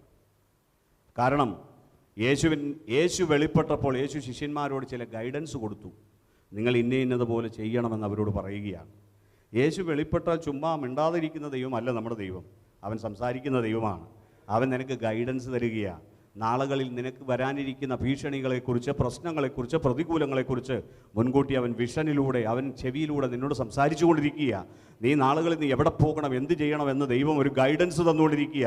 ശിഷ്യന്മാർക്ക് ഈ ഗൈഡൻസ് കിട്ടി, പക്ഷേ തോമാസിന് ആ ഗൈഡൻസ് കിട്ടിയില്ല. അടുത്ത പ്രാവശ്യം അടുത്ത സഭയിൽ ആരാധനയ്ക്ക് വരുമ്പോൾ എല്ലാവരും പിന്നെ വീട്ടിലുള്ള ബൈബിളൊക്കെ എടുത്തുകൊണ്ട് വരണം, പാട്ടുപുസ്തകം എടുത്തുകൊണ്ട് വരണം. അപ്പോൾ തോമസ് ഇന്ന് ഇവിടെ ഇല്ല. തോമസ് സഭ സമ്മേളിച്ചപ്പോൾ ഇല്ലെന്ന് കരുതുക. അടുത്ത ആഴ്ച തോമസ് വരുമ്പം കയ്യിലൊന്നും കൊണ്ടുവരികയില്ല, കയ്യിൽ ബൈബിളും കാണുകയില്ല. കാരണം ഇവിടെ നൽകിയിരിക്കുന്ന നിർദ്ദേശം അദ്ദേഹത്തിന് അറിയില്ല. പറഞ്ഞ ഹല്ലേലൂയ. നമ്മൾ അടുത്ത ആഴ്ച ആരാധിക്കുമ്പം ഇവിടുന്ന് നേരെ അങ്ങോട്ട് തിരിഞ്ഞാണ് ആരാധന ചെയ്യാൻ പോകുന്നത് എന്ന് പറയുകയാണെന്ന് വെച്ചേ, തോമസ് വന്ന് നേരെ ഇങ്ങോട്ട് തന്നെ. നിങ്ങൾ മിണ്ടുന്നില്ലല്ലോ. ഇത് കഴിഞ്ഞിട്ട് 12:15 തിരുവത്താഴ് ശുശ്രൂഷ ചെയ്തിട്ട് നമ്മൾ അടുത്ത ആഴ്ച നമ്മൾ ട്രാക്റ്റ് കൊടുക്കാൻ പോവുകയാണെന്ന് പറയുക. അപ്പോൾ തോമസ് ആകപ്പാടെ വട്ടം കറങ്ങുക, ഇതെന്താ സംഭവം? ശക്തിയുടെ ഹല്ലേലൂയ പറഞ്ഞേ. കാരണം തോമസ് ഇല്ല. ഈ തോമസ് എന്ന് പറയുന്നത് നിങ്ങളുടെ ഓരോരുത്തരും പേരാകട്ടോ. തോമസ് എന്ന് പറയുന്ന ബൈബിളിലെ യേശുവിനെ സംശയിച്ച തോമസ് എന്ന ശിഷ്യനെക്കുറിച്ചാണ് പറയുന്നതെങ്കിലും ഇവിടെ ഇരിക്കുന്ന നിങ്ങൾ വരാതിരിക്കരുത്. കാരണം വരാതിരുന്ന നഷ്ടമാകുന്നത് യേശുവിനെ കാണുമ്പോഴുള്ള സന്തോഷം, 2 യേശു നൽകുന്ന സമാധാനം, 3 യേശു നൽകുന്ന ഗൈഡൻസ്. 4-ാമത്തെ കാര്യത്തിലേക്ക് വരാം. റെഡിയാണോ? യേശു 4-ാമതായി നൽകുന്നത്, യേശു തൻ്റെ പരിശുദ്ധാത്മാവിനെ അവരുടെ മേൽ പകരുകയാണ്. യേശു വന്നാലേ പരിശുദ്ധാത്മാവിനെ കിട്ടുകയുള്ളൂ. യേശു ഉള്ളപ്പോൾ നീ വന്നാലേ പരിശുദ്ധാത്മാവിനെ ലഭിക്കുകയുള്ളൂ. യേശു ഉള്ളിടത്ത് വന്നാലേ, നീ ചർച്ചിനെ മിസ് ചെയ്താൽ നിനക്ക് മിസ്സാകുന്നത് പരിശുദ്ധാത്മാവിനെയാണ്. പരിശുദ്ധാത്മാവിനെ മിസ്സായാലുള്ള കുഴപ്പം എന്താ? പ്രിയപ്പെട്ടവരെ, സാക്ഷാൽ യേശു തമ്പുരാൻ ദൈവപുത്രനായിരുന്നിട്ടും യേശുവിന് പരിശുദ്ധാത്മാവിൻ്റെ സഹായം ആവശ്യമായിരുന്നു. ഒന്നുകൂടെ പറയാം, എന്നെയും നിങ്ങളും ഞാനും ജീവിതത്തിൽ യേശുവിൻ്റെ ആത്മാവിനെ കൂടാതെ ജീവിക്കാമെന്ന് കരുതുന്നു. പക്ഷെ അത് ശരിയല്ല. കാരണം എന്നെ പിരിഞ്ഞ് നിങ്ങൾക്കൊന്നും ചെയ്യാൻ, ക്രിസ്തീയ ജീവിതത്തിൽ എന്തെങ്കിലും നിങ്ങൾക്ക് ഒരു ചുവടുവെപ്പ് നടത്തണമെങ്കിൽ എൻ്റെ ആത്മാവിനെ നിങ്ങൾ സ്വീകരിക്കണം എന്നാണ് പറഞ്ഞതിൻ്റെ അർത്ഥം. മനസ്സിലാകുന്നെങ്കിൽ ദൈവത്തെ സ്തുതിക്കുക. നിങ്ങളല്ലാതെ പലതും ചെയ്യും, നിങ്ങൾ ചെയ്യുന്നതൊക്കെ വലുതെന്ന് നിങ്ങൾ ബോസ്റ്റ് ചെയ്തേക്കാം, പക്ഷേ ദൈവം അതിനെ അപ്രൂവ് ചെയ്യില്ല. ദൈവം നിങ്ങളുടെ പ്രവൃത്തികൾ തൻ്റെ ഓർമ്മയുടെ പുസ്തകത്തിൽ, തൻ്റെ പുസ്തകത്തിൽ എഴുതണമെങ്കിൽ അത് പരിശുദ്ധാത്മാവ് നിന്നിലൂടെ ചെയ്തത് മാത്രമേ ചെയ്യുകയുള്ളൂ. നിങ്ങൾക്കറിയാം, പരിശുദ്ധാത്മാവ് വരുന്നതിന് മുമ്പ് ശിഷ്യന്മാർ എന്തെല്ലാം അത്ഭുതങ്ങൾ, അടയാളങ്ങൾ ചെയ്തു. എന്നാൽ അപ്പസ്തോല പ്രവർത്തനം എന്ന 28 അധ്യായമുള്ള ഒരു ബൃഹത്തായ ഗ്രന്ഥം പരിശുദ്ധാത്മാവിൻ്റെ പ്രവൃത്തികളാണ്. അത് നടപടി പുസ്തകം, അപ്പസ്തോലന്മാരുടെ പ്രവർത്തനങ്ങൾ എന്ന് പറയുന്നെങ്കിലും അത് പരിശുദ്ധാത്മാവ് ചെയ്തതാണ്. പരിശുദ്ധാത്മാവ് വന്നതിന് ശേഷം ചെയ്ത ഒരു പുസ്തകത്തിൻ്റെ രൂപത്തിൽ പുറത്തിറങ്ങുകയാണ്. സ്നേഹിത, നിന്റെ ജീവിതത്തിൽ പരിശുദ്ധാത്മാവ് വന്നതിന് ശേഷം വല്ലതും സംഭവിച്ചിട്ടുണ്ടോ? അതൊക്കെ സ്വർഗത്തിൽ റെക്കോർഡാണ്. നീ പ്രവചിച്ചത്, നീ ആത്മനിറവിൽ ദൈവത്തെ ആരാധിച്ചത്, നീ സുവിശേഷം പ്രസംഗിച്ചത്, നീ ട്രാക്റ്റ് കൊടുത്തത്, നീ വലത് കൈ അറിയാതെ ഇടത് കൈ അറിയാതെ വലത് കൈ കൊണ്ട് നന്മ ചെയ്തത്, അത് പരിശുദ്ധാത്മാവ് വന്നതിന് ശേഷമാണെങ്കിൽ നിന്റെ നീതി പ്രവൃത്തികൾ കറപുരണ്ട തുണി പോലെയല്ല, അത് ദൈവം റെക്കോർഡ് ചെയ്തിട്ടുണ്ട്. 100 ഇരട്ടിയായി പ്രതിഫലം തരുന്നവനാണ് ഈ ദൈവം. കരമയത്തി ഹല്ലേലൂയ പറഞ്ഞു. കഴിഞ്ഞ ദിവസം ഒരാൾ പ്രാർത്ഥിക്കുമ്പോൾ പറയുന്നത് കേട്ടോ, 1000 ഇരട്ടിയായി. 1000 ഇരട്ടി അരിയല്ല, 100 ഇരട്ടി. കൃത്യം വചനത്തിൽ തന്നെ നിൽക്ക്. 100 ഇരട്ടി. 100 ഇരട്ടി തന്നെ മതിയല്ലോ. കൊടുക്കുന്ന 1000 ആണെങ്കിൽ വരാൻ പോകുന്ന എത്രയാ? 1 ലക്ഷമാ. ശക്തികൾ ഹല്ലേലൂയ പറഞ്ഞേ. കരമയത്തി ഹല്ലേലൂയ പറഞ്ഞേ. തൻ്റെ നാമത്തോട് കാണിച്ച സ്നേഹത്തെ മറന്നു കളയുവാൻ, തൻ്റെ വിശുദ്ധന്മാരെ സ്നേഹിച്ചതിനാൽ ആദരിച്ചതിനാലും, എബ്രായലേഖനം 6:10 പറയുന്നില്ലേ, അതിനോട് തൻ്റെ ശിഷ്യന്മാരോട്, തൻ്റെ ഭക്തന്മാരോട്, ദാസന്മാരോട് ചെയ്തതിനെ മറന്നു കളയുവാൻ തക്കവണ്ണം ദൈവം അനീതിയുള്ള ദൈവമല്ല എന്ന് പറഞ്ഞാൽ അതല്ല, ഓർമ്മയിൽ ദൈവം വെച്ചിട്ടുണ്ട്. ശക്തിയുടെ ഹല്ലേലൂയ പറഞ്ഞേ. ഒരു കാര്യം ഉള്ളത് പറഞ്ഞാൽ, നീ വല്ലതും ദൈവസഭയോട് ബന്ധത്തിൽ ചെയ്തത് മാത്രമേ നിന്നെ ഇന്ന് അനുഗ്രഹത്തിലേക്ക് നയിക്കുന്നു. ശക്തിയുടെ ഹല്ലേലൂയ പറഞ്ഞേ. നമുക്ക് വേഗത്തിൽ മത്തായി സുവിശേഷം 4-ാം അധ്യായത്തിൻ്റെ 1-ലേക്കും ലൂക്കോസ് 4:1 വരാം. അവിടെ എന്താ പറഞ്ഞേ? മത്തായി 4:1, അനന്തരം പിശാചിനാൽ പരീക്ഷിക്കപ്പെടുവാൻ യേശുവിനെ ആത്മാവ് മരുഭൂമിയിലേക്ക് നടത്തി. Then was Jesus led up of the spirit into the wilderness to be tempted of the devil. ലൂക്കോസ് 4:1 എന്താ പറയുന്നത്? യേശു പരിശുദ്ധാത്മാവ് നിറഞ്ഞവനായി യോർദാൻ വിട്ടു മടങ്ങി. ആത്മാവ് അവനെ മരുഭൂമിയിലേക്ക് നടത്തി. പിശാച് അവനെ 40 ദിവസം പരീക്ഷിച്ചു കൊണ്ടിരുന്നു. പ്രിയപ്പെട്ടവരെ, മർക്കോസ് 1:12 പറയുന്നു, അനന്തരം ആത്മാവ് അവനെ മരുഭൂമിയിലേക്ക് പോകുവാൻ നിർബന്ധിച്ചു. എന്ന് പറഞ്ഞാൽ പോകാൻ വലിയ താല്പര്യമൊന്നുമില്ല, പക്ഷേ യേശുവിനെ നിർബന്ധിച്ചു പരിശുദ്ധാത്മാവ്. പ്രിയപ്പെട്ട കുഞ്ഞെ, നിനക്ക് വരാൻ താല്പര്യമില്ല പ്രാർത്ഥനയ്ക്ക്, പക്ഷേ കർത്താവിൻ്റെ ആത്മാവ് നിന്നെ നിർബന്ധിച്ചു കൊണ്ടുവരികയാണെങ്കിൽ ഇങ്ങനെ പോന്നേക്കണം. പിടിവള്ളി അവിടെ നിൽക്കരുത്. ശക്തിയോടെ ഹല്ലേലൂയ പറഞ്ഞേ. അവിടെ തന്നെ നിൽക്കാൻ നിന്ന നിനക്ക് ദുരന്തമാണ്. ഇവിടെ വന്നാൽ ദൈവം അത്ഭുതം ചെയ്യും. അനന്തരം ആത്മാവ് അവനെ മരുഭൂമിയിൽ പോകുവാൻ നിർബന്ധിച്ചു. ലൂക്കോസിന്റെ പുസ്തകം 4-ാം അധ്യായത്തിന്റെ 18-ാം വാക്യത്തിൽ നമ്മൾ ഇപ്രകാരം വായിക്കുകയാണ്. ലൂക്കോസ് 4-ാം അധ്യായത്തിന്റെ 18-ാം വാക്യം, ദരിദ്രന്മാരോട് സുവിശേഷം അറിയിപ്പാൻ കർത്താവിനെ അഭിഷേകം ചെയ്യുകയാൽ അവന്റെ ആത്മാവ് എൻ്റെ മേലുണ്ട്, എൻ്റെ മേലുണ്ട്. ബദ്ധന്മാർക്ക് വിടുതലും കുരുടന്മാർക്ക് കാഴ്ചയും പ്രസംഗിപ്പാനും പീഡിതന്മാരെ വിടുവിച്ചയപ്പാനും കർത്താവിൻ്റെ പ്രസാദവർഷം പ്രസംഗിപ്പാനും എന്നെ അയച്ചിരിക്കുന്നുവെന്ന് എഴുതിയിരിക്കുന്ന സ്ഥലം കണ്ടു. ഇതൊരു പ്രവചന നിവൃത്തിയാണ് എന്ന് വേദോസ്തത്തിൽ നമ്മൾക്ക് മനസ്സിലാക്കാൻ കഴിയുകയാണ്. പ്രിയപ്പെട്ടവരെ, പരിശുദ്ധാത്മാവിനാൽ നിറയപ്പെടേണ്ടത് യേശുവിൻ്റെ ജീവിതത്തിൽ ആവശ്യമായിരുന്നുവെങ്കിൽ 30-ാമത്തെ വയസ്സുവരെ യേശു പരസ്യ ശുശ്രൂഷയ്ക്ക് ഇറങ്ങാത്തതിൻ്റെ കാരണം പരിശുദ്ധാത്മാവിനെ ലഭിക്കാത്തത് കൊണ്ടാണ്. മനസ്സിലായെങ്കിൽ ദൈവത്തെ സ്തുതിച്ചേ. ഇന്ന് നിങ്ങൾ ഇവിടെ ഇരിക്കുന്നത്, നിങ്ങൾക്ക് ജീവിതത്തിൽ എത്ര കോടിയുണ്ടെങ്കിലും എന്തെല്ലാം സമ്പത്തും സ്ഥാനമാനങ്ങളുണ്ടെങ്കിലും നിങ്ങൾ ജീവിതത്തിൽ നിഷ്പ്രഭരായിത്തീരും. നിങ്ങൾക്ക് പരിശുദ്ധാത്മാവുണ്ടോ? ഒരു 5 നയാ പൈസ ബാങ്കിൽ ബാലൻസ് ഇല്ലേലും നിന്നെ അത്ഭുതകരമായി നടത്തുന്ന വഴികൾ ദൈവം തുറന്നു കാണിക്കാൻ പോവുകയാണ്. മനസ്സിലാകുന്നെങ്കിൽ ദൈവത്തെ സ്തുതിച്ചേ. നീ ദൈവാത്മാവിനെ നിറഞ്ഞൊരു വീട്ടിൽ ചെന്നാൽ അവിടെ ഭൂതങ്ങൾക്ക് ഇരിക്കാൻ കഴിയില്ല. ഭൂതങ്ങളെ ദൈവം അടിച്ച് പുറത്താക്കാൻ തുടങ്ങും. മനസ്സിലാക്കി ദൈവത്തെ സ്തുതിച്ചേ. നിന്റെ കുഞ്ഞുമക്കളെ ദൈവം ഒരിക്കലും പൈശാചിക ബന്ധനത്തിലേക്ക് വിടുവാൻ ദൈവം സമ്മതിക്കില്ല. അവരെ ബന്ധനത്തിലാക്കുവാൻ ദൈവം സമ്മതിക്കില്ല. എത്രയോ കുഞ്ഞുങ്ങളെക്കുറിച്ചുള്ള അമ്മമാരുടെ പിതാക്കന്മാരുടെ വേദനയോടുകൂടിയുള്ള കരച്ചിൽ ഞങ്ങൾ കേൾക്കുന്ന ഈ കാലങ്ങളിൽ. എന്താ കാരണം? മൊബൈൽ ഫോണിൻ്റെ അഡിക്ഷനിലാണ്. ഇന്ന് ഗൂഗിളിൻ്റെ അല്ല, എന്താ പറയുന്നത്, ഈ ട്വിറ്ററിൻ്റെയോ ഇങ്ങനത്തെ തരത്തിലുള്ള സോഷ്യൽ മീഡിയയുടെ അടിമകളാണ്. ഇനി ഒന്നുമില്ലെങ്കിലും ചുമ്മാ ഇരുന്ന് ഗെയിം കളിച്ചുകൊണ്ടിരിക്കുക. 10-15 വയസ്സ് പ്രായമായ ഒരു പെങ്കൊച്ച്, ആ പെങ്കൊച്ച് അവളേക്കാൾ താഴ്ന്ന ഒരു പെങ്കൊച്ച് വീട്ടിലുള്ള പാത്രം മുഴുവൻ കഴുകും. ഇവള് സ്ഥിരം മൊബൈലുമായിട്ടിരിക്കുക. 15 വയസ്സ് പ്രായമായെന്ന് ഓർക്കണം. എവിടെയെങ്കിലും കല്യാണം കഴിച്ച് അയക്കുമ്പോൾ ഒരു ഗ്ലാസ് ചായവെള്ളം എടുത്തു കൊടുക്കാൻ ഇവർക്ക് അറിയത്തില്ലെന്ന് കണ്ടാൽ ബാക്കി നിങ്ങൾ പൂരിപ്പിച്ചു കൊടുക്കുക. ശക്തിയോടെ ഹല്ലേലൂയ പറഞ്ഞ്, കരമയത്തി ഹല്ലേലൂയ പറഞ്ഞ്. ഞങ്ങൾ പിടിച്ച് നിൽക്കുന്നുണ്ടല്ലോ എന്നായിരിക്കും നിങ്ങൾ ചിന്തിക്കുന്നത്. നിങ്ങൾ പിടിച്ച് നിൽക്കുന്നതിൻ്റെ കാരണം, ഒന്നാമത്തെ കാര്യം ദൈവം കരുണാമയനായതുകൊണ്ടാണ്. രണ്ടാമത്തെ കാരണം, അതിനേക്കാൾ കരുണ നിങ്ങളുടെ ഭർത്താവിനും അങ്ങേക്ക് വിവരമുണ്ടെന്ന് പറയുന്നു. ശക്തിയുടെ ഹല്ലേലൂയ പറഞ്ഞേ. കരമുയർത്തി ഒരിക്കൽ കൂടെ പറ ഹല്ലേലൂയ. അപ്പം നമ്മൾ യേശുവിനെ, ഈ പരിശുദ്ധാത്മാവിനെ ആവശ്യമായിരുന്നുവെങ്കിൽ നമുക്ക് പരിശുദ്ധാത്മാവിനെ ആവശ്യമാണ്. ഇനി ഈ വചന സന്ദേശത്തിലേക്ക് നമുക്ക് മുൻപോട്ട് പോകാം. എക്ലീസിയ, സഭയെന്ന് പറഞ്ഞാൽ യേശുവിൻ്റെ ശരീരമാണ്. 1 കൊരിന്ത്യർ 12-13 വാക്യങ്ങളിൽ നമ്മൾ മുമ്പ് പലതുമായിരുന്നെങ്കിലും യേശു നമ്മളെ സഭയുടെ ഭാഗമാക്കി മാറ്റിയിരിക്കുകയാണ്. You are called out. നിന്നെ വിളിച്ച് പുറത്തിറക്കിയിരിക്കുന്നത് ഒന്നാമത്തെ കാര്യം ദൈവത്തെ വർഷിപ്പ് ചെയ്യാൻ വേണ്ടി, ആരാധിക്കാൻ വേണ്ടിയാണ്. മോശയിലൂടെ ഇസ്രായേൽ മക്കളെ വിടുവിക്കാൻ വേണ്ടി മിസ്രയീമിന്റെ ഫറവോന്റെ അടുക്കലേക്ക് പറഞ്ഞയക്കുമ്പോൾ മോശയോട് ദൈവം കൽപ്പിച്ചത്, എൻ്റെ ജനത്തെ എന്നെ ആരാധിപ്പാൻ വിട്ടുതരിക എന്ന് അരുളി ചെയ്യുക, കൽപ്പിക്കുക എന്നാണ്. നിങ്ങളെ എന്നെയും ദൈവം വിടുവിച്ചത് എന്തിനാ? ദൈവത്തെ ആരാധിക്കാൻ വേണ്ടിയാണ്. ആരാധന എന്ന് പറഞ്ഞാൽ പാട്ട് മാത്രമല്ല. ഒരു പാട്ട് കഴിയുമ്പോൾ അടുത്ത പാട്ട്, പിന്നെ അതിൻ്റെ അടുത്ത പാട്ട്, അങ്ങനെ കണ്ടിന്യൂസ് ആയിട്ട് കുറേ നേരം 1.5 മണിക്കൂറോ 2 മണിക്കൂറോ പാട്ട് പാടുന്നതിനെയല്ല ആരാധന എന്ന് പറയുന്നത്. ഒന്നാമത്തെ ആരാധന, നിന്റെ ഹൃദയത്തിൽ അവൻ ആരാധനയ്ക്ക് യോഗ്യനാണെന്നുള്ള ബോധ്യം അകത്തുണ്ടാകണം. വളരെ പ്രശസ്തനായ ഒരു മനുഷ്യൻ പ്രാർത്ഥിക്കുമ്പോൾ കണ്ണുകൾ തുറക്കുന്നു, അത്ഭുതങ്ങളും അടയാളം, മരിച്ചവർ ഉയർക്കപ്പെടുന്നു. ഈ പ്രാർത്ഥനയുടെ രഹസ്യം എന്താണെന്ന് അന്വേഷിച്ച് വേറൊരു അഭിഷിക്തൻ ചെന്നു. അപ്പോൾ അദ്ദേഹം ഇങ്ങനെ ചെന്നിരിക്കുമ്പോൾ ഒരു സാധാരണ പ്രാർത്ഥന മാത്രം നടത്തുന്നു. പരിശുദ്ധാത്മ പറഞ്ഞു, നീ ശ്രദ്ധിച്ചാൽ അദ്ദേഹത്തിൻ്റെ പ്രാർത്ഥന കേൾക്ക്. അദ്ദേഹത്തിൻ്റെ പ്രാർത്ഥനകളിൽ ലോർഡ് ഓഫ് ലോർഡ്സ്, കർത്താവ്, രാജാധിരാജാവ്, സർവശക്തനായ ദൈവമേ, നമ്മളൊക്കെ പറയുന്ന സാധാരണ വാചകം തന്നെ അദ്ദേഹം പറയുന്നത്. പക്ഷേ ആ വാചകം വളരെ ആത്മാർത്ഥതയോടെയാണ് പറയുന്നതെന്ന് മനസ്സിലായി. സൂക്ഷിച്ച് ശ്രദ്ധിച്ചു നോക്കണമെന്ന് പരിശുദ്ധാത്മ പറഞ്ഞു.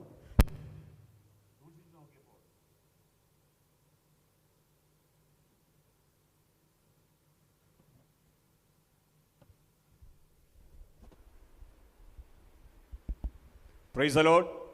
സൂക്ഷിച്ചു നോക്കിയപ്പോൾ എന്താ മനസ്സിലായത്?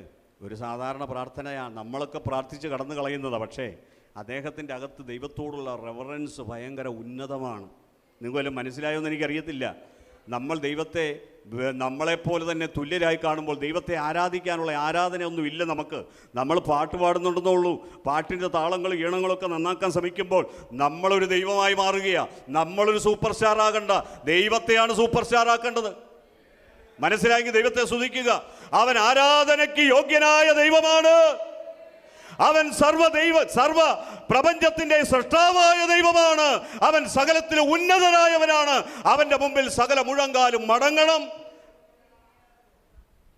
ഇവിടെ നിൽക്കുന്ന ഞാനും നിങ്ങളും ഈയാമ്പാറ്റയെ പോലെ വിറയ്ക്കുന്ന നിമിഷങ്ങളുണ്ടാകാം. കാരണം നമ്മളാരും ദൈവങ്ങളല്ല. പക്ഷെ നമ്മൾ അവൻ്റെ പ്രാധാന്യം മനസ്സിലാക്കിയാൽ നമ്മളവനെ അങ്ങനെ വേണം ആരാധിക്കാൻ. അപ്പം നിങ്ങളെ എന്നെയും ദൈവം എക്സ് ഗോസിപ്പറിൽ നിന്ന്, എക്സ് ഗ്യാംബ്ലറിൽ നിന്ന്, എക്സ് നിങ്ങൾ ഇന്നലകളിൽ എന്തൊക്കെയായിരുന്നു എന്നെങ്കിലും നിന്നെ ഇന്ന് വിളിച്ചിറക്കിയിരിക്കുന്നത് സഭയുടെ എക്ലീസിയ എന്ന് പറയുന്നത് അതിലേക്കാണ്. എന്തിനാണ്? ദൈവത്തെ ആരാധിക്കാൻ വേണ്ടിയാണ്. മനസ്സിലാകുന്നെങ്കിൽ ദൈവത്തെ സ്തുതിച്ചേ. നിനക്ക് ലഭിക്കുന്ന ജീവിത പങ്കാളിയുടെ സൗന്ദര്യം വർണ്ണിക്കാൻ വേണ്ടിയല്ല നിന്നെ വിളിച്ചത് അവൻ്റെ മഹത്വത്തെ വർണ്ണിക്കാനാണ്. മനസ്സിലാകുന്നവർക്ക് ദൈവത്തെ സ്തുതി. കഴിഞ്ഞ ദിവസം ഒരു സഹോദരിയുടെ ജീവിതത്തിലെ ധർമ്മസങ്കടം കേട്ട് ഞാനും കരച്ചിലിൻ്റെ വക്കിനോടെത്തി. അന്വേഷിച്ച് നോക്കിയപ്പോൾ അവൾ വിദേശ രാജ്യത്ത് നല്ലൊരു നേഴ്സായിട്ട് ജോലി ചെയ്തുകൊണ്ടിരിക്കുന്ന സമയത്ത് അവൾ നാട്ടിലേക്ക് വന്നു. കാരണം അവളുടെ ജീവിതത്തിൽ ഒരു വീടില്ല. ഭർത്താവ് മമ്മൂട്ടിയെപ്പോലെയാണ്. മമ്മൂട്ടിയെപ്പോലെ ഇരിക്കുന്ന ആളെ സ്നേഹിച്ച് കല്യാണം കഴിച്ചതാണ്. ഏറ്റവും അവസാനം ദുരന്ത കഥയായി. അവൾ നാട്ടിലേക്ക് വരുന്നെന്ന് കേട്ടപ്പോൾ ഇവൻ പറഞ്ഞു വരാൻ പാടില്ല. മമ്മൂട്ടി പറയുകയാണ് വരാൻ പാടില്ല. മമ്മൂട്ടിയെ പോലെയുള്ള ആൾ പറയുകയാണ് വരാൻ പാടില്ല. കാരണം വരാൻ പാടില്ല എന്ന് പറഞ്ഞതിന് രണ്ടർത്ഥങ്ങളുണ്ട്. വന്നാൽ ഇവിടുത്തെ സിസ്റ്റം പൊളിയും. നിങ്ങൾ മിണ്ടുന്നില്ല. ശക്തിയുടെ അല്ലല്ലേ പറഞ്ഞു. രണ്ടാമത്തെ പ്രശ്നം, അവൾ വന്ന ഫൈനാൻഷ്യൽ ക്രൈസിസിലാകാൻ പോവുകയാണ്. പ്രിയപ്പെട്ടവരെ, ഇപ്പോൾ രണ്ടുപേരും 3 സ്ഥലത്താണ്. രണ്ടുപേരെന്ന് പറഞ്ഞാൽ കുടുംബത്തിലെ ഒരു കുഞ്ഞുണ്ട്. കുഞ്ഞൊരു സ്ഥലത്ത്, ഭർത്താവ് ഒരു സ്ഥലത്ത്, ഭാര്യ ഒരു സ്ഥലത്ത്. സൗന്ദര്യത്തെ കൂടുതൽ വർണ്ണിക്കാൻ നിൽക്കരുതേ. കാരണം നാളെ അതോടെ ഉണ്ടാകുമോ എന്നറിയത്തില്ലല്ലോ. പക്ഷേ ഒരിക്കലും മാറുകയില്ലാത്തത് ദൈവം തമ്പുരാൻ മാത്രമാണ്. നിങ്ങൾ മിണ്ടുന്നില്ല. ശക്തിയോടെ അല്ലലിയ പറഞ്ഞേ. ഞങ്ങൾ തീക്കകത്തൂടെ ഒന്ന് കടന്നേച്ച് വരിക. ബ്രദർ പറയുന്നതല്ല സത്യം. മിണ്ടാൻ പറ്റുന്നില്ലെന്നേ ഉള്ളൂ. ഉള്ളി ബോധമുണ്ട്. ശക്തിയുടെ അല്ലലിയ പറഞ്ഞേ. സൗന്ദര്യത്തെ വർണ്ണിക്കരുത്, പണത്തെ വർണ്ണിക്കരുത്. കാരണം ഇന്ന് താനിടാത്ത മുട്ടയ്ക്ക് അടയിരിക്കുന്ന തിത്തിരിപ്പക്ഷിയെ പോലെയാണ് അനവസരത്തിൽ കടന്നു വരുന്ന ധനാഗമം എന്നാണ് ദൈവത്തിൻ്റെ വചനം പറയുന്നത്. നീ ഇരിക്കുന്ന ഈ തിത്തിരിപ്പക്ഷി ഇട്ടിരിക്കുന്ന ഈ മുട്ട കുറച്ച് കഴിയുമ്പോൾ അത് പാകമായുമ്പോൾ അത് പറന്ന് അതിൻ്റെ വഴിക്ക് പോകും. നിങ്ങൾ മിണ്ടുന്നില്ല.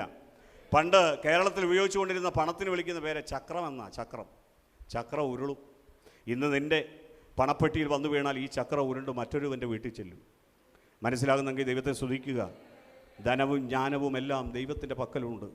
അവൻ തനിക്ക് ഇഷ്ടമുള്ളവരിലേക്ക് അത് ചെയ്തു കൊടുക്കുവാൻ ദൈവം തയ്യാറാണ്. മനസ്സിലാകുന്നെങ്കിൽ ദൈവത്തെ സ്തുതിക്കുക. അപ്പോൾ പണത്തെയും സൗന്ദര്യത്തെയും ഈ ലോകത്തിൻ്റെതായ മാറി മറിഞ്ഞു പോകുന്ന ഒന്നിനെയും നീ ആശ്രയിക്കരുത്. ഒരു മനുഷ്യനെ നിങ്ങൾക്കറിയാമോ? ശലോമൻ ലോകത്തിൽ ജ്ഞാനികളായിരുന്ന മനുഷ്യൻ. ആ മനുഷ്യൻ ഉണ്ടാക്കി വെച്ച അവൻ്റെ ആ കൊട്ടാരത്തെ കാണാൻ ദൂരദേശത്ത് നിന്ന് ശബാരാജ്ഞി വന്നപ്പോൾ അവൾ അതിശയിച്ചു പോവുകയാണ്. പക്ഷേ ആ മനുഷ്യൻ സഭാപ്രസംഗം എഴുതിയപ്പോൾ 2-ാം പുസ്തകവും 3-ാം പുസ്തകവും ഒക്കെ നമ്മൾ വായിക്കുമ്പോൾ, അധ്യായങ്ങൾ വായിക്കുമ്പോൾ നമുക്ക് മനസ്സിലാവും. പുള്ളി ഒറ്റ കാര്യം പറയുന്നു: എല്ലാം മായയാണ്, എല്ലാം മായയാണ്, എല്ലാം മായയാണ്, എല്ലാം വാനിറ്റി അപ്പോൺ വാനിറ്റി, മായയ്ക്ക് മേൽ മായ, എല്ലാം മായയാണ്. ഇന്ന് നീ കാണുന്നതെല്ലാം മായയാണ്. നീ പ്രതീക്ഷ ഒരുക്കുന്ന, നീ ആശ്രയം വെക്കാനിരിക്കുന്ന സൗന്ദര്യവും ഒരു കുടുംബജീവിതമൊക്കെ മായയാണ്. മനസ്സിലായവർ ഒന്ന് കരമുയർത്തിക്കേ. എല്ലാം മായയാന്ന് മനസ്സിലായി. പിള്ളേർക്ക് മനസ്സിലായിട്ടില്ല. പിള്ളേർ തനിയെ പഠിച്ചോളൂ. എന്നാലും കാരണവന്മാർ പ്രായം കൂടുതലുള്ളവർ പറയുമ്പോൾ നിങ്ങൾക്കൊക്കെ മനസ്സിലാക്കാനൊരു കൃപ കിട്ടിയാൽ മതി. ഞങ്ങൾ പറയുന്നു ഇതെല്ലാം മായ. ഒറ്റ കാര്യം മാത്രമേ റിയാലിറ്റി ഉള്ളൂ: ദൈവം മാത്രം. ദൈവം അവനൊരിക്കലും മാറുകയില്ലാത്തവനാണ്. അവൻ്റെ സ്നേഹം അചഞ്ചലമാണ്.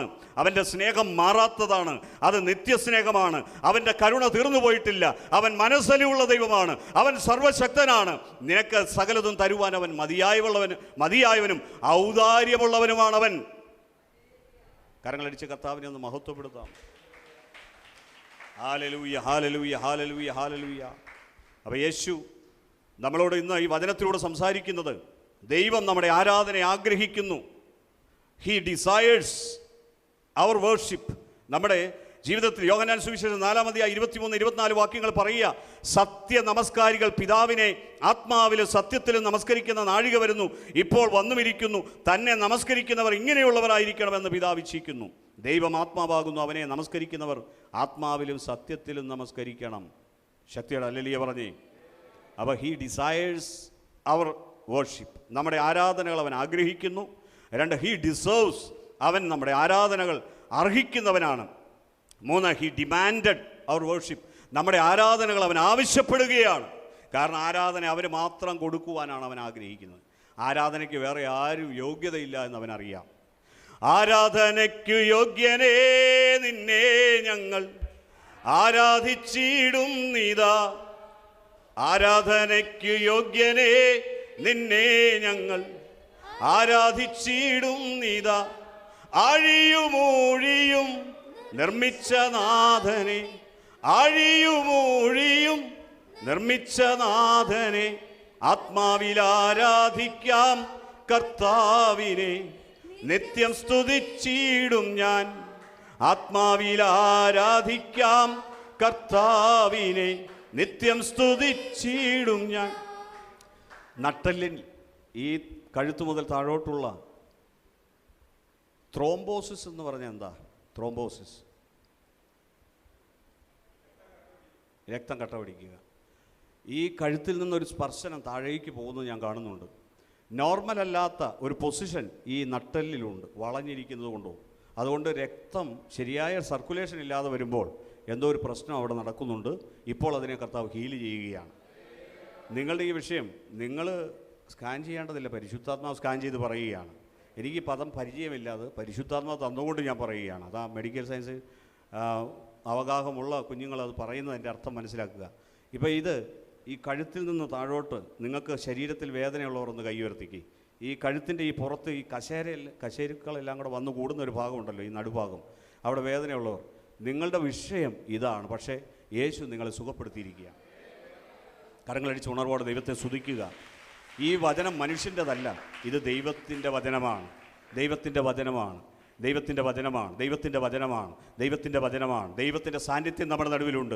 യേശു വന്നിട്ടുണ്ട്. യേശു വന്നിട്ടുണ്ട്. യേശു നമ്മുടെ മധ്യത്തിൽ വെളിപ്പെട്ടിട്ടുണ്ട്. ഈ വചനത്തെ ഉറപ്പിക്കേണ്ടതിന് അവൻ അത്ഭുതം ചെയ്യുകയാണ്. നിന്റെ ആയുസ് തീർന്നു പോകില്ല. അവൻ നിനക്ക് സുദീർഘമായ ആയുസ്, അവൻ സംതൃപ്തിയുള്ള ഒരു ജീവിതം, ഒരു ആയുസ് നിനക്ക് ദൈവം തരികയാണ്. ഇനിയുള്ള കാലം നിന്റെ ജീവിതത്തിലെ ഒരു ഗോൾഡൻ ഇറ എന്ന്, ഒരു സുവർണ കാലഘട്ടം എന്ന് പറയാൻ തക്കവണ്ണം ദൈവം ഒരു അത്ഭുത വിടുതൽ ദൈവം നിനക്ക് വേണ്ടി അയക്കുകയാണ്. എത്ര പേര് സ്വീകരിക്കുന്നുണ്ട്? കരങ്ങളടിച്ച ദൈവത്തെ മഹത്വപ്പെടുത്താം. ഹല്ലേലൂയ. നന്ദിയോടെ സ്തോത്രം, സ്തോത്രം, സ്തോത്രം. ദൈവം നമ്മുടെ ആരാധനകൾ ആഗ്രഹിക്കുന്നു.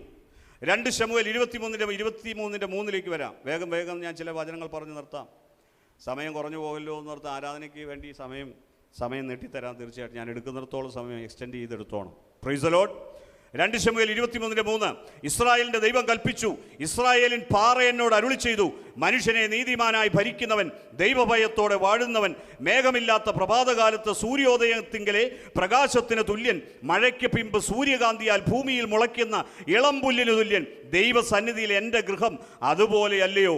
അവൻ എന്നോടൊരു ശാശ്വത നിയമം ചെയ്തുവല്ലോ, അതെല്ലാറ്റിലും സ്ഥാപിതവും സ്ഥിരവുമായിരിക്കുന്നു. അവൻ എനിക്ക് സകല രക്ഷയും വാഞ്ചയും തഴപ്പിക്കയില്ലയോ? നിങ്ങൾ വചനം കേട്ടോ? എവിടെയാ പറഞ്ഞേ? 2 ശമൂവേൽ 23:3 മുതൽ വാക്യങ്ങൾ. ദൈവത്തെക്കുറിച്ച് ദൈവം വർണ്ണിക്കുകയാണ്. അവൻ ആരാധനയ്ക്ക് യോഗ്യനാണ്. ലൂക്കോസ് 2-ാം അധ്യായത്തിൻ്റെ 49-ാം വാക്യം. ലൂക്കോസ് 2:49. അവൻ അവരോട്, എന്നെ തിരഞ്ഞത് എന്തിന്? എൻ്റെ പിതാവിനുള്ളതിൽ ഞാൻ ഇരിക്കേണ്ടത് എന്ന് നിങ്ങൾ അറിയുന്നില്ലയോ എന്ന് പറഞ്ഞു. അവൻ തങ്ങളോട് പറഞ്ഞ വാക്ക് അവർ ഗ്രഹിച്ചില്ല. യേശു നമ്മളോട് പറയുകയാണ്, തൻ്റെ പിതാവിനുള്ളതിൽ അവൻ ഇരിക്കേണ്ടതല്ലയോ എന്ന് ഇവിടെ പറയുമ്പോൾ അതിൻ്റെ അർത്ഥം യേശു ദൈവപിതാവിനോടുകൂടി ഇരുന്നവനും ദൈവത്തോട് സമനായവനുമാണ്. ദൈവത്തിൻ്റെ ഡ്യൂട്ടി നിർവഹിക്കാനാണ് ഭൂമിയിലേക്ക് വന്നിരിക്കുന്നതെന്നാണ്. അതുകൊണ്ട് തന്നെ പിതാവായ ദൈവം മാത്രമല്ല ആരാധനയ്ക്ക് യോഗ്യൻ, പുത്രൻ തമ്പുരാനും ആരാധനയ്ക്ക് യോഗ്യനാണ് എന്ന് മനസ്സിലാകുന്നെങ്കിൽ ദൈവത്തെ സ്തുതിച്ചേ. പരിശുദ്ധാത്മാവും നമ്മുടെ ആരാധനയ്ക്ക് യോഗ്യനാണ്. കാരണം പരിശുദ്ധാത്മാവ് മനുഷ്യൻ്റെ ആത്മാവല്ല, പരിശുദ്ധാത്മാവ് ദൈവത്തിൻ്റെ ആത്മാവാണ്, ദൈവം തന്നെയാണ്. യോഹന്നാൻ 4:24 പറയുന്നത് ഈ ദൈവം ആത്മാവാണെന്നാണ്. ദൈവം കല്ലല്ല, ദൈവം മരത്തടിയല്ല, ദൈവം പ്രതിമയല്ല, ദൈവം സ്വർണമല്ല, ദൈവം വെള്ളിയല്ല, ദൈവം മനുഷ്യനല്ല, ദൈവം അമ്മയല്ല, ദൈവം അപ്പനല്ല, ദൈവം ദൈവമാണ്, ദൈവം ആത്മാവാണ്. ആത്മാവായ ദൈവത്തെ ആത്മാവിൽ സത്യത്തിലും ആരാധിക്കണം. അവൻ്റെ സാന്നിധ്യം നമ്മുടെ നടുവിലുണ്ട്. പ്രിയപ്പെട്ടവരെ, നിങ്ങൾക്ക് കാറ്റിനെ കാണാൻ കഴിയില്ല, പക്ഷെ കാറ്റിൻ്റെ ചലനങ്ങൾ അറിയാൻ കഴിയും. ദൈവം ആത്മാവാണ്, ദൈവം കാറ്റിനെ പോലെയാണ്. നമ്മുടെ ഇടയിലൂടെ കർത്താവിൻ്റെ സാന്നിധ്യം നമുക്ക് എത്ര പേർക്ക് അനുഭവിക്കാൻ കഴിയുന്നുണ്ട്? അവർ ആത്മാവിൽ വീണ്ടും ജനിച്ചവരാണ്. അവർ ജനിച്ച മണ്ഡലത്തെ അവർ തിരിച്ചറിയുകയാണ്, അവർ വന്നിരിക്കുന്ന ഇടത്തെ അവർ തിരിച്ചറിയുകയാണ്, അവർ ജനിച്ച ആത്മമണ്ഡലത്തോട് അവർ കടപ്പാടുള്ളവരാണ്. അവർക്കറിയാം ദൈവം വന്നിട്ടുണ്ടെങ്കിൽ. ഇന്ന് നമ്മുടെ നടുവിൽ യേശു വന്നിട്ടുണ്ട്. കരമടിച്ച് കർത്താവിനെ സ്വാഗതം ചെയ്യാം. ഹല്ലേലൂയ. യോഹന്നാൻ 3:14 മോശ മരുഭൂമിയിൽ സർപ്പത്തെ ഉയർത്തിയതുപോലെ മനുഷ്യപുത്രനെ ഉയർത്തേണ്ടതാകുന്നു. അവനിൽ വിശ്വസിക്കുന്ന ഏവനും നിത്യജീവൻ പ്രാപിക്കേണ്ടതിന് തന്നെ തൻ്റെ ഏകജാതനായ പുത്രനിൽ വിശ്വസിക്കുന്ന ഏവനും നശിച്ചു പോകാതെ നിത്യജീവൻ പ്രാപിക്കേണ്ടതിന് ദൈവം അവനെ നൽകുവാൻ തക്കവണ്ണം ലോകത്തെ അത്രമാത്രം സ്നേഹിച്ചു. Price the Lord. ഹല്ലേലൂയ. മത്തായിയുടെ സുവിശേഷം 16:21 മുതൽ വാക്യങ്ങൾ. അന്നു മുതൽ യേശു താൻ യെരൂശലേമിൽ ചെന്നിട്ട് മൂപ്പന്മാർ, മഹാപുരോഹിതന്മാർ, ഈ ശാസ്ത്രിമാർ എന്നിവരാൽ പലരും സഹിച്ച് കൊല്ലപ്പെടുകയും 3-ാം നാൾ ഉയർത്തെഴുന്നേൽക്കുകയും വേണ്ടതെന്ന് ശിഷ്യന്മാരോട് പ്രസ്താവിച്ചു തുടങ്ങി. പത്രോസ് അവനെ വേറിട്ട് കൊണ്ടുപോയി, കർത്താവേ, അത് നിനക്ക് അരുതേ എന്ന് ശാസിച്ചു തുടങ്ങി. കർത്താവ് അവനെ ശാസിക്കുകയാണ്, സാത്താനെ, എന്നെ വിട്ടുപോ, നീ എനിക്ക് ഇടർച്ചയാകുന്നു. നീ ദൈവത്തിൻ്റെതല്ല മനുഷ്യരുടേത് അത്രയേ കരുതുന്നത്. ഓരോ വചനങ്ങളും ഞാൻ വ്യാഖ്യാനിക്കാൻ നിൽക്കുന്നില്ല. യോഹന്നാൻ സുവിശേഷം 9:4 വരാം. യോഹന്നാൻ സുവിശേഷം 9-ാം വാക്യം, എന്നെ അയച്ചവൻ്റെ പ്രവൃത്തി പകലുള്ളിടത്തോളം നാം ചെയ്യേണ്ടതാകുന്നു. ആർക്കും പ്രവർത്തിച്ചു കൂടാത്ത രാത്രി വരുന്നു. ഞാൻ ലോകത്തിൽ ഇരിക്കുമ്പോൾ ലോകത്തിൻ്റെ വെളിച്ചമാകുന്നു എന്ന് ഉത്തരം പറഞ്ഞു. ഞാൻ മുമ്പേ പറഞ്ഞ രോഗികൾ സുഖപ്പെട്ടതായി നിങ്ങൾക്ക് മനസ്സിലാകുന്നെങ്കിൽ ഒന്ന് കരമുയർത്തി കാണിച്ച് കരമടിച്ച ദൈവത്തിന് മഹത്വം കൊടുക്കാം. അടുത്ത രോഗശാന്തി കൂടെ കർത്താവ് ഡിക്ലെയർ ചെയ്യുകയാണ്. വയറിൻ്റെ വലതുവശത്ത്, അടിവയറിൻ്റെ വലതുവശം, ആ ഭാഗത്ത് കർത്താവ് ഒരു രോഗശാന്തി ഇപ്പോൾ തരുന്നുണ്ട്. നിങ്ങൾക്ക് വിശ്വസിച്ചാൽ ദൈവത്തിൻ്റെ മഹത്വം കാണാൻ കഴിയും. ഇത് ഒരു സാധാരണ ഇഷ്യൂ അല്ല, ഒരു വായുവിൻ്റെ പ്രശ്നമോ വയറ്റി പ്രശ്നമോ എന്നല്ല. ഇത് കർത്താവ് അത്ഭുതം ചെയ്യുകയാണ്. ദൈവത്തിൻ്റെ മിറക്കിൾസാണ്. മനുഷ്യന് ചെയ്യാൻ കഴിയാത്തതേ ദൈവം ചെയ്യുകയുള്ളൂ. ശക്തിയോടെ ഹല്ലേലൂയ പറഞ്ഞേ, കരമുയർത്തി ഹല്ലേലൂയ പറഞ്ഞേ.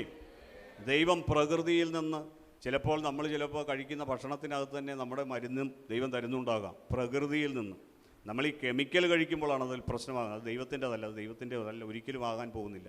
ദൈവം അതിനെ അപ്രൂവൽ ചെയ്യുന്നുമില്ല. ഞാൻ അതിലേക്കും കൂടുതൽ ഡീപ്പറായി കിടക്കുന്നില്ല. പ്രിയപ്പെട്ട സഹോദര, ദൈവത്തിൽ ആശ്രയിക്കണം. പ്രഭുക്കന്മാരിൽ ആശ്രയിക്കുന്നതിനേക്കാൾ, ഡോക്ടർമാരിൽ ആശ്രയിക്കുന്നതിനേക്കാൾ, ലോയേഴ്സിൽ ആശ്രയിക്കുന്നതിനേക്കാൾ, ഈ ലോകത്തിലെ ജഡ്ജസിൽ ആശ്രയിക്കുന്നതിനേക്കാൾ യഹോവയിൽ ആശ്രയിക്കണമെന്ന ദൈവത്തിൻ്റെ കൽപ്പന. 118-ാം സങ്കീർത്തനം 8-ാം വാക്യം, പ്രഭുക്കന്മാരിൽ ആശ്രയിക്കുന്നത്, യഹോവയിൽ ആശ്രയിക്കുന്നത് നല്ലത്. പിന്നെ ഞാനും ഇതുപോലത്തെ രോഗങ്ങളുടെ പ്രശ്നങ്ങളൊക്കെ കടന്നു പോയിട്ടുണ്ട്. പക്ഷേ ഞാൻ സൗഖ്യം കണ്ടത് കർത്താവിൻ്റെ കരങ്ങളിൽ നിന്നാണ്. ദൈവത്തിൻ്റെ ഇഷ്ടം കർത്താവിൻ്റെ കരങ്ങളിൽ നിന്ന് സൗഖ്യം മേടിക്കുന്നതാണ്. ഗ്ലോറി ടീച്ചർ കഴിഞ്ഞ ദിവസം പറഞ്ഞു, നിങ്ങൾക്കറിയാമല്ലോ, 1 വർഷമോ 1.5 വർഷമോ മുമ്പ് വളരെ ക്രിട്ടിക്കലായ സ്റ്റേജ്, ഇപ്പോൾ ഓപ്പറേഷൻ ചെയ്യണം അല്ലെങ്കിൽ ആൾ പോകുമെന്ന് പറഞ്ഞിരുന്ന സമയത്ത് ഇതുവരെ ആ സഹോദരി ഓപ്പറേഷൻ ചെയ്തിട്ടില്ല. പ്രിയപ്പെട്ടവരെ, എനിക്ക് ഹോസ്പിറ്റലിൻ്റെ പേര് പറയാൻ മടിയില്ല, കാരിത്താസ് ഹോസ്പിറ്റലാണ്. പിന്നെ അവർ ചെന്നപ്പോൾ പറഞ്ഞത്, ഞങ്ങൾ ഓണത്തിൻ്റെ വെക്കേഷന് ഒത്തിരി ഡോക്ടർമാർ കുറവാണ്, അതുകൊണ്ട് ഇപ്പോൾ ഓപ്പറേഷൻ ചെയ്തില്ലെങ്കിലും കുഴപ്പമില്ല, പിന്നെ വരാനാണ്. അപ്പോൾ ഓണത്തിന് വേണ്ടി വേണമെങ്കിൽ സൗകര്യപൂർവ്വം മാറ്റിവെക്കാവുന്ന ഒരു രോഗമാണ് എന്ന് നമുക്ക് തന്നെ കുറച്ച് ചിലപ്പോൾ തോന്നിയേക്കാം. രണ്ടാമത്തെ കാര്യം, ഈ രോഗത്തെ യേശു സുഖപ്പെടുത്തി. മൂന്നാമത്തെ കാര്യം, കഴിഞ്ഞ ദിവസം ഒരു പനി വന്നപ്പോൾ ടീച്ചർ എന്നോട് പറഞ്ഞു, ഞാൻ എൻ്റെ ഹൃദ്രോഗത്തെ സുഖപ്പെടുത്താൻ എനിക്കൊരു യേശു ഉണ്ടെങ്കിൽ പിന്നെ ഈ പനിക്ക് പോയി ഞാൻ മരുന്ന് മേടിക്കും, ദൈവത്തെ നിന്ദിക്കലല്ലേ. ഗ്ലോറി ടീച്ചർ 2 കരങ്ങളൊന്നും ഉയർത്തി ദൈവത്തെ സ്തുതിച്ച്. ആ സഹോദരിക്കാണ് ഈ രോഗസൗഖ്യം ദൈവം കൊടുത്തത്. ഞാനീ പറയുന്ന പച്ച പരമാർത്ഥങ്ങളാണ് വിളിച്ചു പറയുന്നത്. യേശു എന്നും സൗഖ്യം തരുന്നു. അവനിൽ വിശ്വസിക്കുന്നവന് വേണ്ടി അവൻ അത്ഭുതം ചെയ്യുന്നു. നീ വിശ്വസിച്ചാൽ അവൻ്റെ മഹത്വം നീ കാണാൻ പോവുകയാണ്. ഹല്ലേലൂയ. വേഗത്തിൽ ഞാനിതിനെ കൺക്ലൂഡ് ചെയ്യാം. പ്രിയപ്പെട്ടവരെ, നിങ്ങളെ എന്നെയും ദൈവം തിരഞ്ഞെടുത്തിരിക്കുന്നത് നമ്മൾ കർത്താവിൻ്റെ മഹിമ കണ്ട സാക്ഷികളായി തീരാൻ വേണ്ടിയാണ്. നിങ്ങൾ യേശുവിനെ കാണണമെങ്കിൽ ചർച്ചിൽ വരണം. ചർച്ചിൽ വന്നാൽ കർത്താവ് നിനക്ക് വെളിപ്പെടും. തോമസ് ഇല്ലായിരുന്നു, തോമസിന് യേശുവിനെ കാണാൻ കഴിഞ്ഞില്ല. തോമസിന് എവിഡൻസ്, പ്രൂഫ് നഷ്ടപ്പെടുകയാണ്. യേശു ഉയർത്തെഴുന്നേറ്റിരിക്കുന്നത്, യേശു ഇന്ന് ജീവിക്കുന്ന ദൈവമാണെന്ന് കാണണമെങ്കിൽ സഭയിൽ വരണം. ഉറക്കെ പറഞ്ഞേ. രണ്ടാമത്തെ കാര്യം, നിനക്ക് സന്തോഷമുണ്ടാകണമോ? മനുഷ്യർക്ക് തരാൻ കഴിയാത്ത സന്തോഷം കിട്ടുന്നത് ദൈവസഭയിൽ വരണം, ചർച്ച് ഗ്യാതറിങ്ങിൽ പങ്കെടുക്കണം. മൂന്നാമത്തെ കാര്യം, നിന്റെ ജീവിതത്തെക്കുറിച്ചുള്ള ഉദ്ദേശം, നിനക്ക് തരുന്ന ഗൈഡൻസ് ലഭിക്കണമെങ്കിൽ സഭയിൽ വരണം. നാലാമത്തെ കാര്യം, ദൈവം തരുന്ന സമാധാനം നിനക്ക് ലഭിക്കണമെങ്കിൽ സഭയിൽ വരണം. നീ സഭയിൽ എന്തിനാ വരുന്നേ? ദൈവത്തെ ആരാധിക്കാൻ വേണ്ടിയാ. കാരണം ദൈവം അത് കൽപ്പിച്ചിരിക്കുന്നു, ദൈവം അത് ആഗ്രഹിക്കുന്നു, ദൈവം അതിനെ ആവശ്യപ്പെടുകയാണ്, ദൈവം അതിനെ അർഹിക്കുന്നവനാണ് എന്നാണ് തിരുവഴുത്തിലൂടെയൊക്കെ നമ്മൾ കടന്നുപോയപ്പോൾ കണ്ടത്. ഞാൻ പറഞ്ഞ് കൺക്ലൂഡ് ചെയ്യാൻ ആഗ്രഹിക്കുന്നു. നിങ്ങളുടെ എൻ്റെ ജീവിതത്തിലെ സ്പിരിച്വൽ ഗ്യാസ് ടാങ്ക്, നമുക്കറിയാമല്ലേ, വിദേശ രാജ്യങ്ങളിലൊക്കെ ഗ്യാസ് അടിക്കുക എന്നാണ് പറയുന്നത്. നമ്മൾ പെട്രോൾ നിറയ്ക്കാൻ പോയെന്ന് പറയുന്നതിന് പകരം ഗ്യാസ് അടിക്കാൻ. അപ്പോൾ നിങ്ങളുടെ എൻ്റെയും ജീവിതത്തിലെ സ്പിരിച്വൽ ഗ്യാസ് ടാങ്ക് ഉണ്ടല്ലോ, പെട്രോൾ ടാങ്ക് അല്ലെങ്കിൽ ഇന്ധനം നിറയ്ക്കേണ്ട ടാങ്ക്, അത് നിറയണമെങ്കിൽ സഭയിൽ വരണം. വീട്ടിലിരുന്ന്, നിങ്ങൾ വീട്ടിൽ പെട്രോൾ പമ്പ് നടത്തുന്നവരുണ്ടോ എന്ന് എനിക്കറിയത്തില്ല, സ്വന്തമായി നടത്താൻ ആഗ്രഹിക്കുന്നവരൊക്കെ ഉണ്ടാകും, പക്ഷേ അതൊന്നും നടക്കുകയില്ല. കർത്താവിൻ്റെ സഭയുണ്ട്, അത് കർത്താവ് സ്ഥാപിക്കുന്നിടത്ത് വന്നാലേ ഈ സ്പിരിച്വൽ ഗ്യാസ് ടാങ്ക് നിറയുകയുള്ളൂ. പറഞ്ഞ ഹല്ലേലൂയ. വളരെ പ്രായമുള്ളൊരു അപ്പച്ചൻ കഴിഞ്ഞ ദിവസം ഓടി, കടുവാക്കുഴിയിലെ അപ്പച്ചനാണ്, നിങ്ങൾക്ക് എല്ലാവർക്കും അറിയാം. അദ്ദേഹത്തിൻ്റെ അമ്മച്ചി മരിച്ചുപോയി. അദ്ദേഹത്തിൻ്റെ വയറിങ്ങനെ വീർത്തിരിക്കുക, ഭയങ്കരമായ വേദനയാണ്, അസ്വസ്ഥതയാണ്, ഇങ്ങനെ ഏമ്പക്കം പോയിക്കൊണ്ടിരിക്കുക, ഭയങ്കര വായു വിടാൻ പറ്റാത്ത പോലെ. പുള്ളി ഒരു ഓട്ടോറിക്ഷ കൂട്ടി എന്നെ ഫോൺ വിളിച്ച് വീട്ടിലുണ്ടോ എന്ന് ചോദിച്ചു. ഞാൻ അങ്ങോട്ട് വരുവാണെന്ന് പറഞ്ഞു തരുന്നതിന് മുമ്പ് അപ്പച്ചൻ വീട്ടിൽ വന്നു. പ്രിയപ്പെട്ടവരെ, ഞാൻ പറഞ്ഞത്, ആ സമയത്ത് പ്രാർത്ഥിക്കുമ്പോൾ തന്നെ അദ്ദേഹത്തിൻ്റെ വായുവിൻ്റെ ക്ഷോഭവും മാറി, എല്ലാ ബന്ധനവും ദൈവം മാറ്റി. നമ്മൾ സഭയിൽ വന്നാലേ നമ്മളെ ദൈവം നിറയ്ക്കുകയുള്ളൂ. നമ്മുടെ ഗ്യാസിൻ്റെ പ്രശ്നമൊക്കെ മാറണമെങ്കിൽ എവിടെ വരണം? നമ്മുടെ സ്പിരിച്വൽ ഗ്യാസ് ടാങ്ക് നിറഞ്ഞിരിക്കണം. മനസ്സിലായെങ്കിൽ ദൈവത്തെ സ്തുതിച്ചേ. അപ്പച്ചൻ എന്നെ ഫോൺ വിളിക്കുമ്പോൾ, അപ്പച്ച ഞാൻ ICUവിലാണ് കേട്ടോ, എനിക്ക് യാതൊരു നിവൃത്തിയില്ല, എനിക്ക് വന്ന് പ്രാർത്ഥിക്കണമെന്ന് ആഗ്രഹമുണ്ട്, പക്ഷേ എനിക്കും ഇതുപോലെ തന്നെ ഏമ്പക്കം വന്നുകൊണ്ട്. നിങ്ങൾ മിണ്ടുന്നില്ല. നിങ്ങൾ വല്ല മനസ്സിലായോ? സഭയിൽ വന്നാൽ നമ്മുടെ സ്പിരിച്വൽ ഗ്യാസ് ടാങ്ക് നിറയുമ്പോൾ അതിൻ്റെ കൂടെ നമുക്ക് ആവശ്യമായ ശരീരത്തിൻ്റെ ആരോഗ്യം കൂടെ ദൈവം തരികയാണ്. കരമയത്തി ഹല്ലേലൂയ പറഞ്ഞേ. ശരശയ്യെ കിടന്നുകൊണ്ടാണോ മറ്റൊരു രോഗിക്ക് വേണ്ടി പ്രാർത്ഥിക്കുന്നത്? കുഞ്ഞെ, നിന്നെ ആരോഗ്യത്തോടെ നടത്തി നീ അനേക രോഗികളെ സുഖപ്പെടുത്താൻ വേണ്ടിയാണ് ദൈവം നിന്നെ വിളിച്ചിറക്കിയിരിക്കുന്നത്. നീ ഇന്നലകളിൽ രോഗിയായിരുന്നിരിക്കുക, പക്ഷേ ഇന്ന് നീ സഭയിൽ വന്നാൽ നിന്റെ രോഗത്തെ അവൻ സുഖപ്പെടുത്തും. മാത്രമല്ല, നിന്നിലൂടെ അനേകരിലേക്ക് ഈ സൗഖ്യം ഒഴുകുവാനും തുടങ്ങും. ഹല്ലേലൂയ. അതിന് തലയുമായി ബന്ധമുണ്ടാകണം. കർത്താവിൻ്റെ ബോഡി ഓഫ് ക്രൈസ്റ്റ്, ക്രിസ്തുവിൻ്റെ ശരീരവുമായി ബന്ധമുണ്ടാകണം. അവിടുത്തെ സിസ്റ്റം പാലിക്കണം. അങ്ങനെയെങ്കിൽ ദൈവം തീർച്ചയായിട്ടും നമ്മളെ നിറയ്ക്കുവാൻ ദൈവം മതിയായവനാണ്. പ്രിയപ്പെട്ടവരെ, ഞാൻ ഒറ്റ കാര്യം കൂടെ പറഞ്ഞു നിർത്താം. നമ്മുടെയൊക്കെ ജീവിതത്തിലെ പ്രശ്നം മറ്റൊന്നുമല്ല, ഒരു ഹാർട്ട് പ്രോബ്ലമാണ്. നമ്മുടെ ജീവിതത്തിലെ ഒരു ഹൃദയത്തിൻ്റെ പ്രശ്നം. ഈ ഹൃദയത്തിൻ്റെ പ്രശ്നം മാറ്റുവാൻ ആർക്ക് മാത്രമേ കഴിയൂ? യേശുവിന് മാത്രമേ കഴിയൂ. ഈ തോമസ് യേശുവിനെ കണ്ടിട്ടല്ലാതെ, അവൻ്റെ വിലാപ്പുറത്ത് വിരലിട്ടില്ലല്ലാതെ ഞാൻ വിശ്വസിക്കുകയില്ല എന്ന് അവൻ പറയുകയാണ്. എന്താ ഇതിൻ്റെ പ്രശ്നം? കാരണം സഭ കൂടി വരുമ്പോഴൊന്നും തോമസ് ഇല്ല. യേശു 8 പ്രത്യക്ഷതകൾ നടത്തിയെങ്കിലും തോമസ് യേശുവിനെ കണ്ടില്ല. തോമസിന് യേശുവിനെ കാണാതെ വരുമ്പോൾ അവൻ സംശയരോഗിയായി മാറുകയാണ്. മനസ്സിലാകുന്നെങ്കിൽ ദൈവത്തെ സ്തുതിച്ചേ. ഈ സംശയം എന്ന് പറയുന്ന ഒരു ഹൃദയത്തിൻ്റെ പ്രശ്നമാണ്. നമുക്കൊക്കെ ഹാർട്ട് രോഗമുണ്ടെങ്കിൽ സുഖപ്പെടുത്താൻ കർത്താവിന് മാത്രമേ കഴിയൂ. കാരണം ഹൃദയത്തിൻ്റെ തികവിൽ നിന്നാണ് അതരം സംസാരിക്കുന്നത്, നമ്മുടെ തോട്ട് ലൈഫ് വരുന്നത്.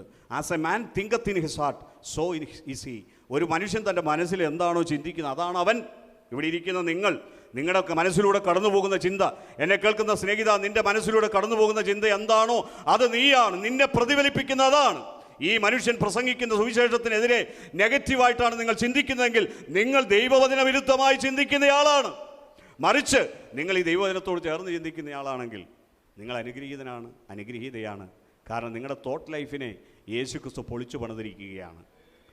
ഈ മനുഷ്യൻ വിഡ്ഢിത്തം പുലമ്പുവാൻ നിൽക്കുകയല്ല, പരിശുദ്ധാത്മാവിലാണ് സംസാരിക്കുന്നതെന്ന് മനസ്സിലാകുന്നെങ്കിൽ പ്രിയപ്പെട്ടവരെ, നമുക്ക് ഈ ചിന്തയോട് ചേർന്ന് യാത്ര ചെയ്താൽ മിസ് ചെയ്യരുത്. ചർച്ച് മിസ് ചെയ്യരുത്.